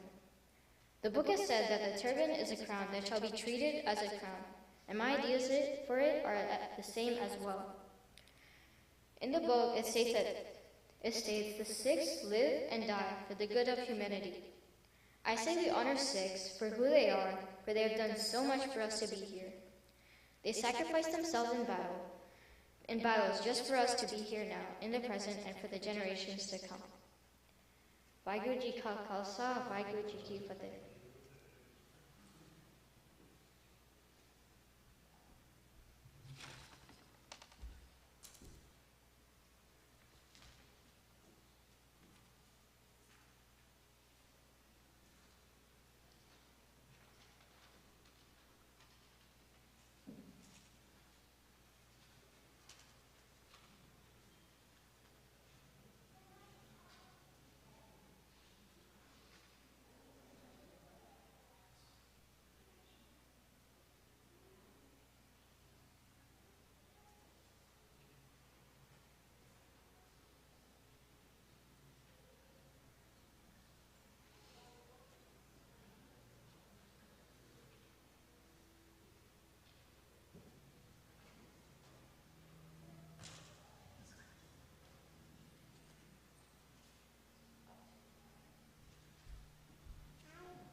Next participant, Japneet Singh.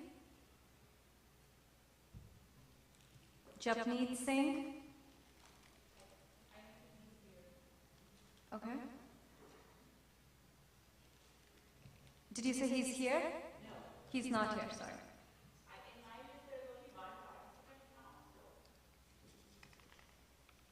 Tejas Singh.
Judges ready? Tejas Singh. Vaheguru Ji Ka Khalsa, Vaheguru Ji Ki Fateh. What is a turban and why do I need to wear it? Why do I keep long hair? These are questions I have been asked since I was in elementary school. I used to answer that I am Sikh and keep long hair as part of my faith. This is probably the simplest answer that anyone can give. As I have grown older and understood more about Sikhism, I am able to take my response to the next level. Bani says, Napak pak karhadur hadisa, sabat surat dastar shira. Keeping one's hair unshorn is a symbol of devotion and obedience to the Gurus. It purifies what is impure in us. Turban is not just a 15-foot cloth, but it is a symbol of dignity, honor, and total awareness, and also serves practical purposes of keeping hair in place. Our Gurus wanted us to look different so that a Sikh can be identified among millions and can be approached by people from all walks of life. All followers of Sikh faith, regardless of gender, are encouraged to keep long hair and cover with turban. My batka has transformed into a turban, and now I can visually show friends that each pleat of this turban is a symbol of honor, courage, sacrifice, chivalry, bravery, and righteousness. In a nutshell, Sikhs keep long hair and wear turban as an expression of faith, culture, and identity. It is how we crown ourselves as Singhs and Kaurs who sit on the throne of commitment to our own higher consciousness. The idea that a turban can change someone's inward personality is based off the belief that outward appearance can influence inner feelings and behavior. According to this belief, by wearing a turban, a person is not only making a statement about their cultural heritage and spiritual beliefs, but also actively shaping their inward personality. Turban can be seen as a symbol of pride, self-respect, and spirituality, and wearing one may evoke feelings of confidence, dignity, and empowerment. However, the extent to which the turban can change someone's inward personality may vary greatly depending on the individual. Some people may find that wearing turban has a profound effect on their confidence and self-esteem, while others may not experience much change. Additionally, factors such as cultural background, religious beliefs, and personal experiences can all affect how a person feels about wearing the turban. Therefore, while I agree that wearing turban can help in shaping one's inward personality, I will not say that everyone who wears a turban is a good person, and everyone who doesn't is a bad person. Turban, after all, is just a piece of cloth, and while it can help in making our morals stronger, it will not immediately change someone. Turban is an outward symbol which recognizes a Sikh for dignity and honor, and it changes the inward personality so that one is ready to stand fearlessly at all times and can be approached by anyone for help. We can get institutionalized by the surroundings we live in, and in my house, men wear turban and women do not, and I may have the same opinion if I stay within the boundaries of my own home. Thoughts of women not wearing turban never crossed my mind, because I do come to this Gurdwara Sahib on a regular basis and always see women wearing turban. In fact, there are women who are housewives, pilots, and doctors who wear turban and are part of the Sangha that come here. After reading the book, my opinion has not changed. as I think wearing turban is a personal choice, and some men choose not to wear it, while some women choose to wear it. I think in any Sikh house, what is important is how we are farming the next generation, so that our present and future is not uncertain and wavy, but it is magnificent and glorious, as our gurus expected it to be.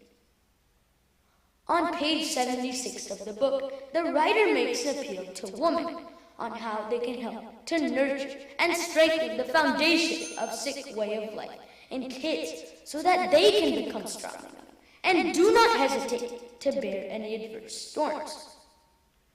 Writers stress woman as the guiding angel of the Sikhi Saroop. Mai Kaur is a good example of a woman who wore a turban. She motivated the 40 Mukti to go back and serve Guru Gobind Singh Ji. Our gurus never separated people based on color, caste, religion, or gender. Sikhism is a way of life where everybody is equal, and hence everyone can wear a turban. Vaheguru Ji Ka Khalsa, Vaheguru Ji Ki Fateh.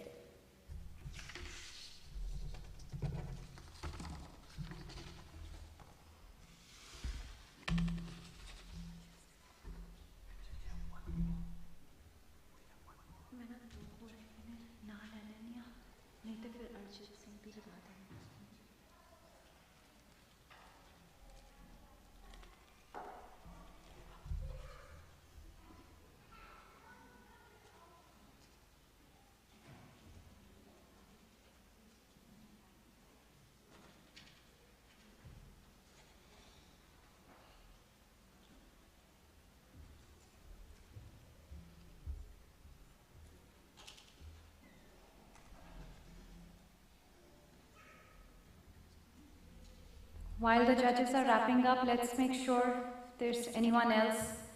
Ravneet Kaur, is she here?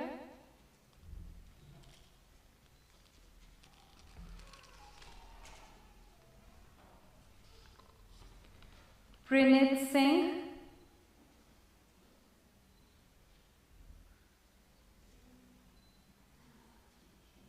Okay. Judges, we have one more participant, but that's on video, so we'll go ahead and play that once you're ready. Arjit Singh.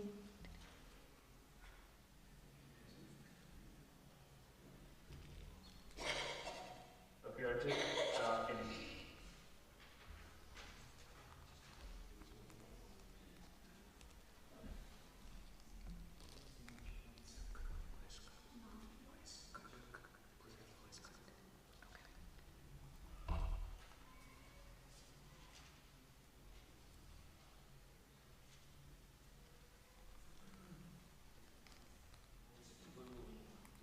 Arjit Singh. It's on video. संगत जी बेनती हैगी है कि please कोई आवाज़ नहीं करना क्योंकि वो वीडियो ਦੇ ਵਿੱਚ ਵੈਸੇ ਬੱਚੇ ਦੀ ਆਵਾਜ਼ ਕਾਫੀ ਲੋ ਹੈਗੀ ਹੈ we want to make sure ਕਿ ਜੱਜਸ ਉਸ ਨੂੰ ਧਿਆਨ ਨਾਲ ਸੁਣ ਸਕਣ ਸੋ ਪਲੀਜ਼ ਕੋਈ ਆਵਾਜ਼ ਨਹੀਂ ਕਰਨਾ ਜੱਜਸ ਬੱਚੇ ਦਾ ਨਾਮ ਹੈਗਾ ਅਰਜਿਤ Singh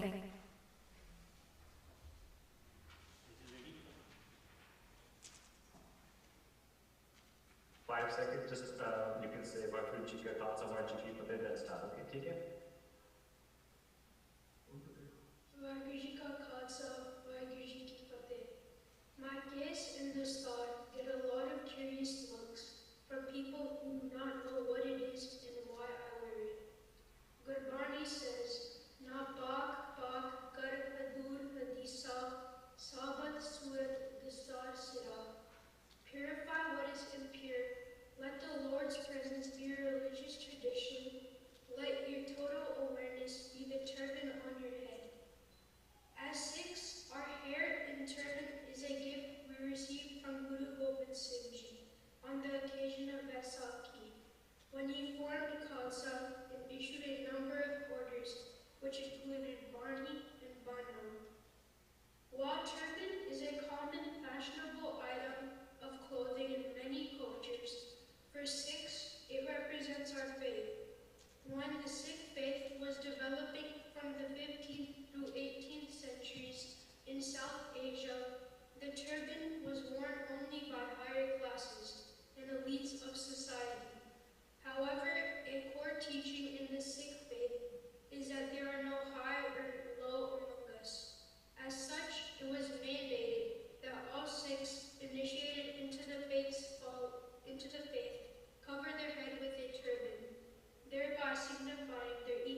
so women also want to hear that visual sign, that they are sick too. I am proud of my Khalsa Roop and Siroop, and you should be too. Vaheguru Ji Ka Khalsa, Vaheguru Ji Ki Fateh.